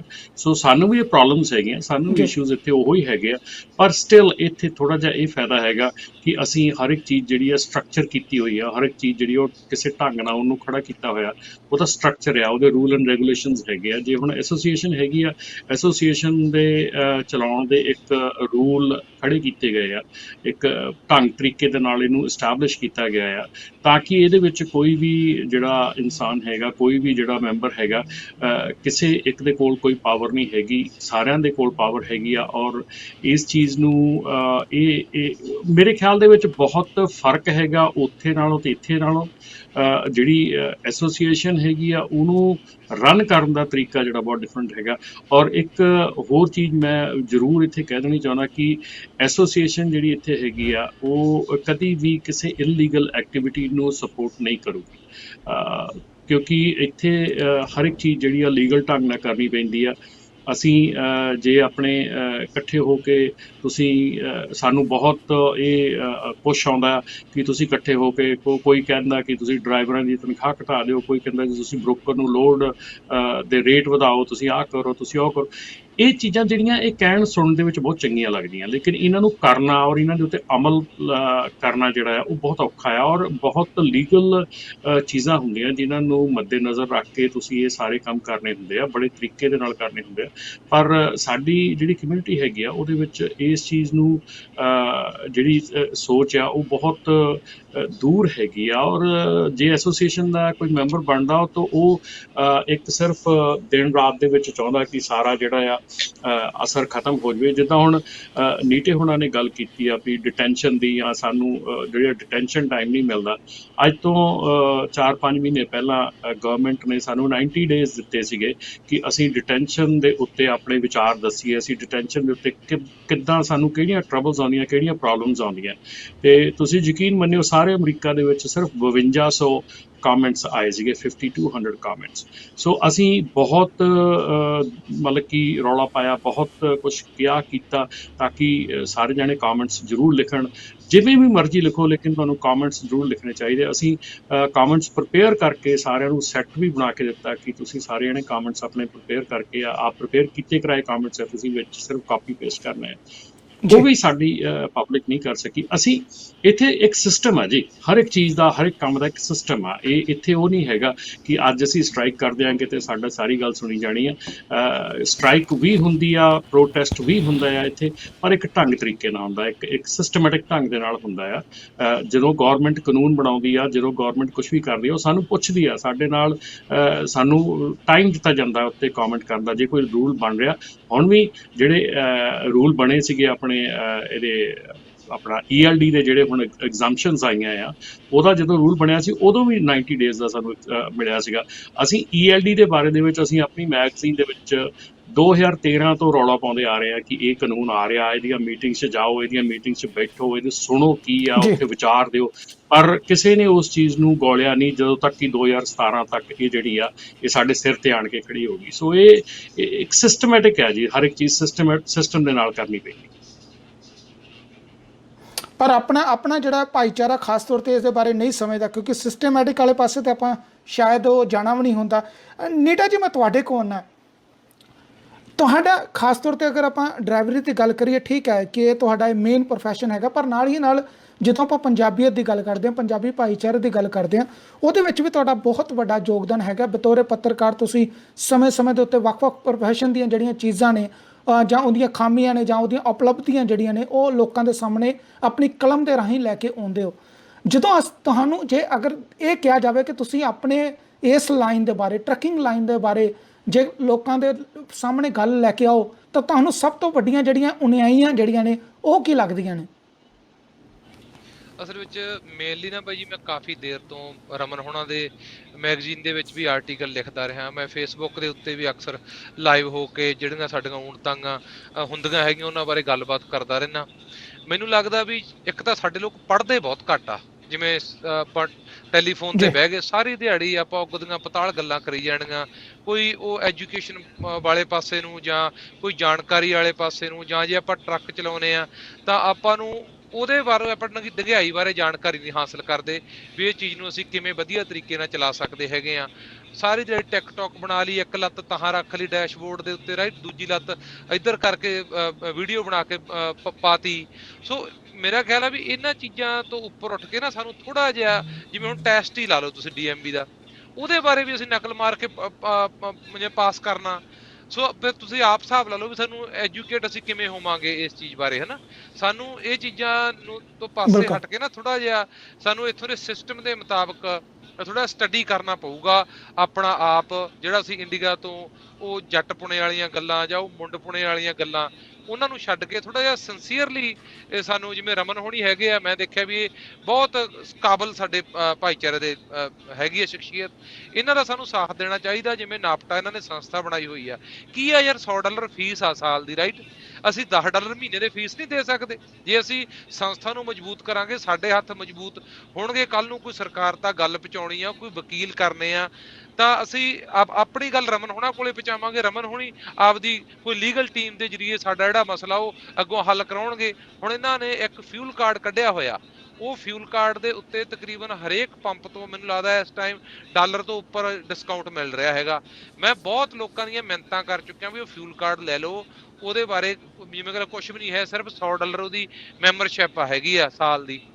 ਉਹ ਨਹੀਂ ਲੈਣਾ। ਤੁਸੀਂ ਇੱਕ ਵਾਰੀ ਤੇਲ ਭਰਾਉਣੇ ਥੋੜਾ $100 ਬਚਦਾ, $150 ਬਚਦਾ। ਉਸ ਪਾਸੇ ਵੱਲ ਨੂੰ ਕਿਸੇ ਦਾ ਕੋਈ ਧਿਆਨ ਨਹੀਂ। ਬਸ ਜਿਹੜਾ ਕਾਰਡ ਹੈਗਾ ਕੋਲੇ ਉਹੀ ਵਰਤੀ ਜਾਣਾ, ਜਾਂ ਜਿਸ ਤਰੀਕੇ ਨਾਲ ਟਰੱਕ ਚਲਾਉਣੇ ਆ ਉਵੇਂ ਚਲਾਈ ਜਾਣਾ। ਕਿਸੇ ਨੇ ਦੱਸਤਾ ਵੀ ਐਂ ਕਰਨਾ, ਉਵੇਂ ਹੀ ਬਸ ਕਰੀ ਜਾਣਾ। ਕੋਈ ਆਪਣੀ ਖੋਜ ਨਹੀਂ ਸਾਡੀ ਹੈਗੀ ਆਪਦੀ। ਇਹ ਆਪਣੇ ਆਪ 'ਚ ਸਭ ਤੋਂ ਵੱਡੀ ਜਿਹੜੀ ਆ ਪ੍ਰੋਬਲਮ ਹੈ ਕਿ ਅਸੀਂ ਆਪਣੇ ਤੌਰ ਤੇ ਜਿਹੜਾ ਕੁਝ ਵੀ ਲੱਭਣ ਦੀ ਕੋਸ਼ਿਸ਼ ਜਿਹੜੀ ਉਹ ਨਹੀਂ ਕਰਦੇ। ਮਨਦੀਪ, ਮੈਂ ਜ਼ਰੂਰ ਤੁਹਾਡੇ ਕੋਲ ਇੱਕ ਵੱਖਰੇ ਤਰੀਕੇ ਨਾਲ ਜਿਹੜੀ ਗੱਲ ਜ਼ਰੂਰ ਪੁੱਛਣਾ ਚਾਹਾਂਗਾ, ਕਿਉਂਕਿ ਆਪਣੇ ਆਪ 'ਚ ਇਸ ਮਾਹੌਲ ਦੇ ਵਿੱਚ ਬਾਹਰ ਆ ਕੇ ਆਪਣੀ ਡਿਊਟੀ ਨੂੰ ਪੂਰਾ ਕਰਨਾ, ਪਰਿਵਾਰ ਵਾਸਤੇ ਜਿਹੜੇ ਨੇ ਉਹ ਕਮਾਈ ਵੀ ਕਰਨੀ, ਪਰਿਵਾਰ ਨੂੰ ਪਾਲਣ ਵਾਸਤੇ ਜਿਹੜੇ ਨੇ ਉਹ ਆਪਣੇ ਆ ਕੇ ਇਸ ਵੇਲੇ ਔਖੀ ਘੜੀ ਦੇ ਵਿੱਚ ਬਾਹਰ ਆ ਕੇ ਡਰਾਈਵਿੰਗ ਕਰਨੀ, ਇਹ ਸਾਰਾ ਜਿਹੜਾ ਬੜਾ ਔਖਾ ਹੁੰਦਾ ਹੈ। ਮੈਂ ਜ਼ਰੂਰ ਇਹ ਚਾਹਾਂਗਾ ਕਿ ਅਗਰ ਕੋਵਿਡ-19 ਨੂੰ ਲੈ ਕੇ ਤੁਸੀਂ ਜ਼ਰੂਰ ਜਿਹੜੇ ਪਰਿਵਾਰ ਇਸ ਵੇਲੇ ਘਰਾਂ ਦੇ ਵਿੱਚ ਬੈਠੇ ਹੋਏ ਨੇ, ਥੋੜ੍ਹਾ ਜਿਹਾ ਉਹਨਾਂ ਨੂੰ ਵੀ ਹੌਸਲਾ ਦਿਓ ਕਿ ਠੀਕ ਹੈ, ਆਪਣਾ ਪ੍ਰੀਕੌਸ਼ਨ ਅਗਰ ਵਰਤ ਕੇ ਤੁਸੀਂ ਬਾਹਰ ਆਉਂਦੇ ਹੋ, ਜਿਹੜੀਆਂ ਐਸੈਂਸ਼ੀਅਲ ਡਿਊਟੀਜ਼ ਨੇ ਉਹ ਤੁਸੀਂ ਕਰਦੇ ਹੋ, ਤਾਂ ਐਡੀ ਕੋਈ ਵੱਡੀ ਪ੍ਰੋਬਲਮ ਨਹੀਂ ਹੈਗੀ। ਕਿਉਂਕਿ ਬਹੁਤ ਸਾਰੇ ਲੋਕ ਜਿਹੜੇ ਨੇ ਮਾਨਸਿਕ ਤੌਰ 'ਤੇ ਜ਼ਿਆਦਾ ਡਰੇ ਹੋਏ ਨੇ। ਸ਼ਾਇਦ ਤੁਹਾਨੂੰ TV ਸਕਰੀਨ ਦੇ ਉੱਤੇ ਵੇਖ ਕੇ ਉਹਨਾਂ ਨੂੰ ਥੋੜ੍ਹੀ ਹੱਲਾਸ਼ੇਰੀ ਮਿਲੇਗੀ ਕਿ ਜੇ ਇੱਕ ਪੰਜਾਬ ਦੀ ਧੀ ਜਿਹੜੀ ਆ ਵਿਦੇਸ਼ਾਂ ਦੇ ਵਿੱਚ ਜਾ ਕੇ ਇਸ ਔਖੀ ਘੜੀ ਦੇ ਵਿੱਚ ਜੇ ਅਗਰ ਕੰਮ ਕਰਕੇ, ਸਖਤ ਮਿਹਨਤ ਕਰਕੇ ਆਪਣਾ ਪਰਿਵਾਰ ਪਾਲ ਸਕਦੀ ਹੈ, ਤੇ ਅਸੀਂ ਲੋਕ ਜਿਹੜੇ ਨੇ ਘਰੇ ਟਿਕਟੋਕ ਦੇ ਉੱਤੇ ਹੀ ਕਿਉਂ ਬਿਜ਼ੀ ਹੋ ਜਾਈਏ। ਇਹ ਆਪਣੇ ਆਪ 'ਚ ਆਈ ਥਿੰਕ ਸਭ ਤੋਂ ਵਧੀਆ ਰਹੇਗਾ। ਹਾਂਜੀ ਵੀਰ ਜੀ, ਜਿੱਦਾਂ ਤੁਸੀਂ ਦੱਸਿਆ ਕਿ ਸਾਰੇ ਡਰੇ ਹੋਏ ਨੇ, ਆਫ ਕੋਰਸ ਡਰੇ ਹੋਏ ਨੇ, ਬਟ ਸੇਫਟੀ ਰੱਖੋ। ਮੇਰੀ ਸਾਰਿਆਂ ਅੱਗੇ ਰਿਕੁਐਸਟ ਆ ਕਿ ਜਿਹੜੇ ਤੁਸੀਂ ਘਰੇ ਬੈਠੇ ਹੋ, ਚਲੋ ਜਿਹੜੇ ਸੜਕਾਂ ਤੇ ਆ ਉਹਨਾਂ ਨੇ ਆਪਣੀਆਂ ਜ਼ਿੰਮੇਵਾਰੀਆਂ ਪੂਰੀਆਂ ਕਰਨੀਆਂ ਆ, ਤੁਹਾਡੇ ਤੱਕ ਫੂਡ ਸਪਲਾਈ ਕਰਨਾ ਆ, ਬਟ ਜਿਹੜੇ ਤੁਸੀਂ ਘਰੇ ਬੈਠੇ ਹੋ ਬਿਲਕੁਲ ਸੇਫਟੀ ਯੂਜ਼ ਕਰੋ। ਤੁਸੀਂ ਆਪਣਾ ਸੇਫ ਰਹੋ, ਘਰੇ ਜ਼ਿਆਦਾ ਤੋਂ ਜ਼ਿਆਦਾ ਤੁਸੀਂ ਬਾਹਰ ਨਾ ਜਾਓ, ਵੱਧ ਤੋਂ ਵੱਧ ਤੁਸੀਂ ਘਰੇ ਰਹੋ ਕਿ ਆਪਣਾ ਅਗਰ ਜ਼ਰੂਰਤ ਵੀ ਆ ਤੇ ਇੱਕ ਬੰਦਾ ਬਾਹਰ ਜਾਏ ਜੋ ਵੀ ਸਮਾਨ ਲੈ ਕੇ ਆਣਾ ਹੈ। ਜੇ ਤੁਸੀਂ ਸੇਫਟੀ ਯੂਜ਼ ਕਰੋਗੇ ਤੇ ਬਿਲਕੁਲ ਤੁਸੀਂ ਇਸ ਚੀਜ਼ 'ਚ ਸੇਫ ਰਹਿ ਸਕਦੇ ਹੋ, ਔਰ ਰਹਿਣਾ ਵੀ ਚਾਹੀਦਾ ਆ। ਔਰ ਮੈਂ ਕੰਟੀਨਿਊ ਚੱਲ ਰਹੀ ਹਾਂ ਜਦੋਂ ਦਾ ਕਰੋਨਾ ਵਾਇਰਸ ਚੱਲ ਰਿਹਾ, ਤੇ ਮੇਰੇ ਬਹੁਤ ਸਾਰੇ ਵੀਰ ਘਰੇ ਬੈਠੇ ਹੋਏ ਆ ਤੇ ਕੰਟੀਨਿਊ ਬੈਠੇ ਵੀ ਹੋਇਆ, ਤੇ ਮੈਂ ਉਹਨਾਂ ਅੱਗੇ ਹੀ ਰਿਕੁਐਸਟ ਕਰਨੀ ਆ ਕਿ ਅਗਰ ਤੁਸੀਂ ਆਉਣਾ ਵੀ ਹੈ ਰੋਡ ਤੇ ਤੁਸੀਂ ਆ ਸਕਦੇ ਹੋ, ਬਟ ਆਪਣੀ ਸੇਫਟੀ ਗਲਵਸ ਪਾ ਕੇ ਰੱਖੋ ਹੱਥਾਂ 'ਚ, ਮਾਸਕ ਯੂਜ਼ ਕਰੋ। ਅਗਰ ਨਹੀਂ ਮਾਸਕ ਹੈਗਾ ਤੁਸੀਂ ਪਰਨਾ, ਸਾਫਾ ਕੁਝ ਵੀ ਯੂਜ਼ ਕਰ ਸਕਦੇ ਹੋ, ਤੇ ਆਪਣਾ ਕੰਮ ਕੰਟੀਨਿਊ ਰੱਖੋ ਕਿਉਂਕਿ ਜੋ ਕਿ ਬਾਅਦ 'ਚ ਤੁਹਾਨੂੰ ਪ੍ਰੋਬਲਮ ਨਾ ਹੋਏ। ਤੇ ਬਾਕੀ ਬੀ ਸੇਫ, ਸਾਰੇ ਆਪਣੇ ਘਰਾਂ 'ਚ ਆਪਣੇ ਪਰਿਵਾਰ ਦੇ ਵਿੱਚ ਸੇਫ ਰਹੋ ਤੁਸੀਂ ਜਿੰਨਾ ਹੋ ਸਕੇ। ਤੇ ਮਨਦੀਪ, ਜਦੋਂ ਆਪਣੇ ਘਰ ਤੁਸੀਂ ਵਾਪਸ ਜਾਂਦੇ ਹੋ ਕਿਸੇ ਵੀ ਲੋੜ ਨੂੰ ਪੂਰਾ ਕਰਨ ਤੋਂ ਬਾਅਦ, ਉਦੋਂ ਫਿਰ ਆਪਣੇ ਆਪ ਨੂੰ ਥੋੜ੍ਹਾ ਚਿਰ ਆਈਸੋਲੇਸ਼ਨ ਦੇ ਵਿੱਚ ਵੀ ਰੱਖਦੇ ਹੋ ਕਿ ਬੱਚਿਆਂ ਤੋਂ ਥੋੜ੍ਹਾ ਜਿਹਾ ਦੂਰ ਰੱਖੀਏ, ਥੋੜ੍ਹੀ ਦੂਰੀ ਬਣਾ ਕੇ ਰੱਖੀਏ ਤਾਂ ਜੋ ਕਿਸੇ ਵੀ ਤਰੀਕੇ ਦਾ ਕੋਈ ਖਤਰਾ ਜਿਹੜਾ ਉਹ ਮੁੱਲ ਨਾ ਲਿਆ ਜਾ ਸਕੇ? ਹਾਂਜੀ ਬਿਲਕੁਲ, ਡਰ ਹੁੰਦਾ ਆਫ ਕੋਰਸ, ਬੱਚਿਆਂ ਦਾ ਡਰ, ਫੈਮਿਲੀ ਦਾ ਡਰ ਪਹਿਲਾਂ ਹੁੰਦਾ ਆ। ਤੇ ਜਦੋਂ ਵੀ ਘਰੇ ਜਾਈਦਾ ਆ ਤੇ ਪਹਿਲਾਂ ਹੀ ਫੋਨ ਕਰ ਦੀਦਾ ਕਿ ਤੁਸੀਂ ਪਲੀਜ਼ ਨੇੜੇ ਨਾ ਆਉਣਾ। ਹੋ ਸਕਦਾ ਕਿਤੇ ਹੱਥ ਲੱਗੇ ਹੋਣ, ਜਿੰਨੀ ਮਰਜ਼ੀ ਸੇਫਟੀ ਰੱਖ ਲਓ, ਤੁਸੀਂ ਨਹੀਂ ਜੱਜ ਕਰ ਸਕਦੇ ਕਿ ਤੁਹਾਨੂੰ ਕਿਤੇ ਕੀ ਟੱਚ ਕੀਤਾ ਹੋਏ ਕੁਝ ਇਦਾਂ ਦਾ। ਤੇ ਸਭ ਤੋਂ ਪਹਿਲਾਂ ਜਾ ਕੇ ਸ਼ਾਵਰ ਵਗੈਰਾ ਲਈਦਾ, ਤਾਂ ਉਸ ਤੋਂ ਬਾਅਦ ਹੀ ਫੈਮਿਲੀ ਦੇ ਨੇੜੇ ਆਈਦਾ ਕੁਝ ਟਾਈਮ ਬਾਅਦ। ਤੇ ਸੇਫਟੀ ਜ਼ਰੂਰੀ ਹੈ, ਆਪਣੀ ਤਾਂ ਚਲੋ ਹੈ ਆ, ਫੈਮਿਲੀ ਦੀ ਪਹਿਲਾਂ ਆ। ਬਿਲਕੁਲ, ਭਾਵੇਂ ਇੱਥੇ ਬੱਚੇ ਥੋੜ੍ਹੇ ਜਿਹੇ ਜ਼ਰੂਰ ਔਖੇ ਹੁੰਦੇ ਹੋਣਗੇ ਕਿ ਮੰਮੀ ਇੰਨੇ ਦਿਨਾਂ ਬਾਅਦ ਜਿਹੜੀ ਘਰੇ ਆਈ ਹੈ, ਬਟ ਲੇਟਰ ਔਨ ਉਹ ਜ਼ਰੂਰ ਕਹਿਣਗੇ ਕਿ ਬਰੇਵ ਮਦਰ ਹੈਗੀ ਹੈ, ਜਿਹੜੇ ਇਸ ਔਖੀ ਘੜੀ ਦੇ ਵਿੱਚ ਵੀ ਜਿਹਨੇ ਇਹ ਨਹੀਂ ਕਿਹਾ ਕਿ ਮੈਨੂੰ ਬਾਅਦ 'ਚ ਵੇਖ ਲਾਂਗੇ ਕਮਾਈ ਕਿੱਥੋਂ ਹੁੰਦੀ ਹੈ, ਪਰ ਇਹ ਹੈ ਕਿ ਮੈਂ ਆਪਣੇ ਘਰ ਆਪਣੇ ਆਪ ਨੂੰ ਸੇਵ ਕਰ ਲਾਂ। ਉਹ ਚੀਜ਼ ਨਹੀਂ ਆ। ਤੁਹਾਨੂੰ ਜ਼ਰੂਰ ਬੱਚੇ ਜਿਹੜੇ ਨੇ ਆਉਣ ਵਾਲੇ ਭਵਿੱਖ ਦੇ ਵਿੱਚ ਜਿਹੜਾ ਐਪਰੀਸ਼ੀਏਟ ਕਰਨਗੇ, ਕਿਉਂਕਿ ਆਪਣੇ ਆਪ 'ਚ ਜਿਸ ਤਰੀਕੇ ਨਾਲ ਤੁਸੀਂ ਬਾਹਰ ਨਿਕਲ ਕੇ ਸਖਤ ਮਿਹਨਤ ਕਰ ਰਹੇ ਹੋ, ਇਹ ਕੋਈ ਇਸ ਤਰੀਕੇ ਦਾ ਜਿਹੜਾ ਉਹ ਜਜ਼ਬਾ ਜਿਹੜਾ ਉਹ ਜ਼ਰੂਰ ਰੱਖਦਾ ਹੈ। ਤੇ ਢਿੱਲੋਂ ਸਾਹਿਬ, ਮੈਂ ਤੁਹਾਡੇ ਕੋਲ ਇੱਕ ਵਾਰੀ ਫੇਰ ਆਉਣਾ, ਆਪਣੇ ਵੱਲੋਂ ਖਾਸ ਤੌਰ ਤੇ ਜਿਹੜੀ ਤੁਹਾਡੀ ਐਸੋਸੀਏਸ਼ਨ ਹੈ, ਤੁਸੀਂ ਆਪਣੇ ਵੱਲੋਂ ਜਿਹੜੇ ਟਰੱਕ ਡਰਾਈਵਰ ਵੀਰ ਨੇ ਉਹਨਾਂ ਨੂੰ ਕਿਸ ਤਰੀਕੇ ਨਾਲ ਗਾਈਡ ਕਰਨ ਦੀ ਕੋਸ਼ਿਸ਼ ਕਰ ਰਹੇ ਹੋ, ਕਿਸ ਤਰੀਕੇ ਨਾਲ ਸਮਝਾ ਰਹੇ ਹੋ ਕਿ ਜਿਨ੍ਹਾਂ ਦਾ ਇਸ ਵੇਲੇ ਜ਼ਰੂਰੀ ਹੈ, ਕਿਉਂਕਿ ਟਰੱਕਾਂ ਦੀਆਂ ਕਿਸ਼ਤਾਂ ਵੀ ਜਾਣੀਆਂ ਨੇ, ਭਾਵੇਂ ਮਕਾਨਾਂ ਦੀਆਂ ਕਿਸ਼ਤਾਂ ਦੇ ਉੱਤੇ 3 ਮਹੀਨੇ ਦਾ ਜਿਹੜਾ ਰੋਕ ਲਾ ਦਿੱਤੀ ਗਈ ਹੈ ਕਿ ਤੁਸੀਂ ਭਾਵੇਂ ਨਾ ਦਿਓ, ਕ੍ਰੈਡਿਟ ਕਾਰਡਾਂ ਦੀਆਂ ਪੇਮੈਂਟਾਂ ਉੱਤੇ 3 ਮਹੀਨੇ ਨੂੰ ਰੋਕ ਲਾ ਦਿੱਤਾ ਗਿਆ, ਆਮ ਲੋਕਾਂ ਦੀਆਂ ਕਾਰਾਂ ਨੂੰ ਉੱਤੇ ਜਿਹੜਾ ਉਹ 3 ਮਹੀਨੇ ਲਈ ਕਹਿ ਦਿੱਤਾ ਕਿ ਤੁਸੀਂ ਕਿਸ਼ਤਾਂ ਤਾਰੋ। ਕਿ ਟਰੱਕਾਂ ਦੇ ਉੱਤੇ ਵੀ ਇਸ ਤਰ੍ਹਾਂ ਦਾ ਕੋਈ ਕਿਹਾ ਗਿਆ ਕਿ ਟਰੱਕਾਂ ਦੀ ਜਿਹੜੀ ਕਿਸ਼ਤਾਂ ਉਹ ਵੀ 3 ਮਹੀਨੇ ਦੇਣ ਦੀ ਲੋੜ ਨਹੀਂ ਹੈਗੀ? ਦੇਖੋ ਜੀ, ਕੋਸ਼ਿਸ਼ ਕਰਦੇ ਹੈਗੇ ਆ ਕਿ ਜਿਹੜੀ ਸਾਡੀ ਮੈਂਬਰਸ਼ਿਪ ਹੈਗੀ ਆ, ਜਿਨ੍ਹਾਂ ਦੀਆਂ ਸਾਡੇ ਕੋਲ ਈਮੇਲਸ ਹੈਗੀਆਂ, ਸਾਡੇ ਕੋਲ ਉਹਨਾਂ ਦਾ ਸਾਰਾ ਕੁਛ ਡਾਟਾ ਹੈਗਾ, ਅਸੀਂ ਉਹਨਾਂ ਨੂੰ ਟਾਈਮ ਟੂ ਟਾਈਮ ਜਿਹੜਾ ਆ ਵੀਆ ਈਮੇਲ ਜਿਹੜੀ ਇਨਫੋਰਮੇਸ਼ਨ, ਜੋ ਵੀ ਕੋਈ ਅਪਡੇਟ ਆਉਂਦੇ ਹੈਗੇ ਆ, ਜੋ ਵੀ ਕੋਈ ਇਨਫੋਰਮੇਸ਼ਨ ਆਉਂਦੀ ਆ, ਉਹ ਉਹਨਾਂ ਨੂੰ ਟਾਈਮ ਟੂ ਟਾਈਮ ਅਸੀਂ ਈਮੇਲ ਦੇ ਰਾਹੀਂ ਪਹੁੰਚਾਉਂਦੇ ਰਹਿੰਦੇ ਆ ਕਿ ਜੇ ਕੋਈ ਲੋਨ ਪ੍ਰੋਗਰਾਮ ਆਇਆ, ਕਿਵੇਂ ਉਹ ਅਪਲਾਈ ਕਰਨਾ ਆ, ਜੇ ਕੋਈ ਨਵੀਂ ਅਪਡੇਟ ਆਈ ਹੈ, ਨਵਾਂ ਲਾਅ ਆਇਆ ਆ ਉਹਦੇ ਬਾਰੇ ਦੇ ਵਿੱਚ, ਜਾਂ ਜੇ ਹੁਣ ਜਿਸ ਤਰ੍ਹਾਂ DMV ਦਾ ਅਪਡੇਟਸ ਕੱਲ੍ਹ ਆਏ ਹੈਗੇ ਆ, ਅਸੀਂ ਆਪਣੀ ਵੈਬਸਾਈਟ ਦੇ ਉੱਤੇ, ਜਿਹੜੀ ਸਾਡੀ ਪੰਜਾਬੀ ਟਰੱਕਿੰਗ ਮੈਗਜ਼ੀਨ ਦੀ ਵੈਬਸਾਈਟ ਆ, ਉਹਦੇ ਉੱਤੇ ਵੀ ਅਸੀਂ ਜਿਹੜੇ ਇੱਦਾਂ ਦੇ ਆਰਟੀਕਲਸ ਹੈਗੇ ਆ ਇਹ ਪਾਉਂਦੇ ਰਹੀਦਾ। ਔਰ ਨਾਲ ਦੇ ਨਾਲ ਜਿਹੜੀ ਮੈਂਬਰਸ਼ਿਪ ਹੈਗੀ ਆ ਉਹਨੂੰ ਬਕਾਇਦਾ ਤੌਰ 'ਤੇ ਜਿਹੜਾ ਸਾਡਾ ਈਮੇਲ ਸਿਸਟਮ ਹੈਗਾ ਉਹਦੇ ਥਰੂ ਅਸੀਂ ਅਗਾਹ ਕਰਦੇ ਰਹਿੰਦੇ ਹਾਂ ਸਾਰਿਆਂ ਨੂੰ। ਔਰ ਸਾਡੀ ਫੋਨ ਕਾਲਸ ਜਿਹੜੀਆਂ ਆ ਉਹ ਸਾਰਾ ਦਿਨ ਚੱਲਦੀਆਂ ਰਹਿੰਦੀਆਂ ਕਿ ਜਿਹਨੂੰ ਵੀ ਸਾਡੇ ਮੈਂਬਰ ਨੂੰ ਲੋੜ ਹੈਗੀ ਆ, ਕਿਸੇ ਕਿਸਮ ਦੀ ਵੀ ਉਹਨਾਂ ਨੂੰ ਕੋਈ ਸਹਾਇਤਾ ਚਾਹੀਦੀ ਹੈ ਜਾਂ ਕੁਛ ਵੀ ਚਾਹੀਦਾ, ਇਨਫੋਰਮੇਸ਼ਨ ਚਾਹੀਦੀ ਆ, ਉਹ ਸਾਨੂੰ ਕਾਲ ਕਰਕੇ ਵੀ ਸਾਡੇ ਨਾਲ ਗੱਲ ਕਰ ਲੈਂਦੇ ਆ। ਪਰ ਡੈਫੀਨੇਟਲੀ ਜਿਹੜੀ ਸਾਡੀ ਈਮੇਲ ਸਿਰਫ ਹੈਗਾ, ਸਾਡਾ ਜਿਹੜਾ ਨਿਊਜ਼ ਲੈਟਰ ਹੈਗਾ, ਉਹ ਸਾਡੇ ਮੈਂਬਰਸ਼ਿਪ ਨੂੰ ਅਗਾਹ ਕਰਦਾ ਰਹਿੰਦਾ ਹਰ ਇੱਕ ਚੀਜ਼ ਦੇ ਬਾਰੇ 'ਚ। ਪਰ ਜਿਹੜਾ ਮੇਰਾ ਮੇਨ ਕੁਐਸਚਨ ਸੀ ਕਿ ਕੀ ਜਿਹੜੇ ਫਾਈਨਾਂਸਸ ਜਿਨ੍ਹਾਂ ਨੇ ਕੀਤੇ ਨੇ ਟਰੱਕ ਵੱਖ-ਵੱਖ ਲੋਕਾਂ ਨੂੰ, ਉਹਨਾਂ ਦੇ ਵਿੱਚ ਵੀ ਕੋਈ ਇਸ ਤਰੀਕੇ ਦਾ ਡਿਸਕਾਊਂਟ ਦਿੱਤਾ ਗਿਆ ਜਾਂ 3 ਮਹੀਨੇ ਦੀ ਬ੍ਰੇਕ ਦਿੱਤੀ ਗਈ ਹੈ? ਕੋਈ ਇਸ ਤਰੀਕੇ ਦੀ ਅਪਡੇਟ ਹੈਗੀ ਤੁਹਾਡੇ ਕੋਲ? ਦੇਖੋ ਜੀ, ਜਿਹੜੀਆਂ ਪੇਮੈਂਟ ਡਿਫਰ ਕੀਤੀਆਂ ਗਈਆਂ ਹੈਗੀਆਂ, ਪੇਮੈਂਟਸ ਦੇ ਜਿਹੜੇ ਬੈਂਕਸ ਹੈਗੇ ਆ, ਉਹਨਾਂ ਨੇ, ਕਈ ਬੈਂਕਸ ਨੇ ਪੇਮੈਂਟਸ ਡਿਫਰ ਕੀਤੀਆਂ ਹੈਗੀਆਂ। ਜਿਹੜੇ ਬੈਂਕਸ ਨੇ ਪੇਮੈਂਟ ਡਿਫਰ ਕੀਤੀਆਂ ਹੈਗੀਆਂ, ਉਹਨਾਂ ਦੀ ਇਨਫੋਰਮੇਸ਼ਨ ਵੀ ਅਸੀਂ ਪ੍ਰੋਵਾਈਡ ਕਰ ਦਈਦੀ ਆ।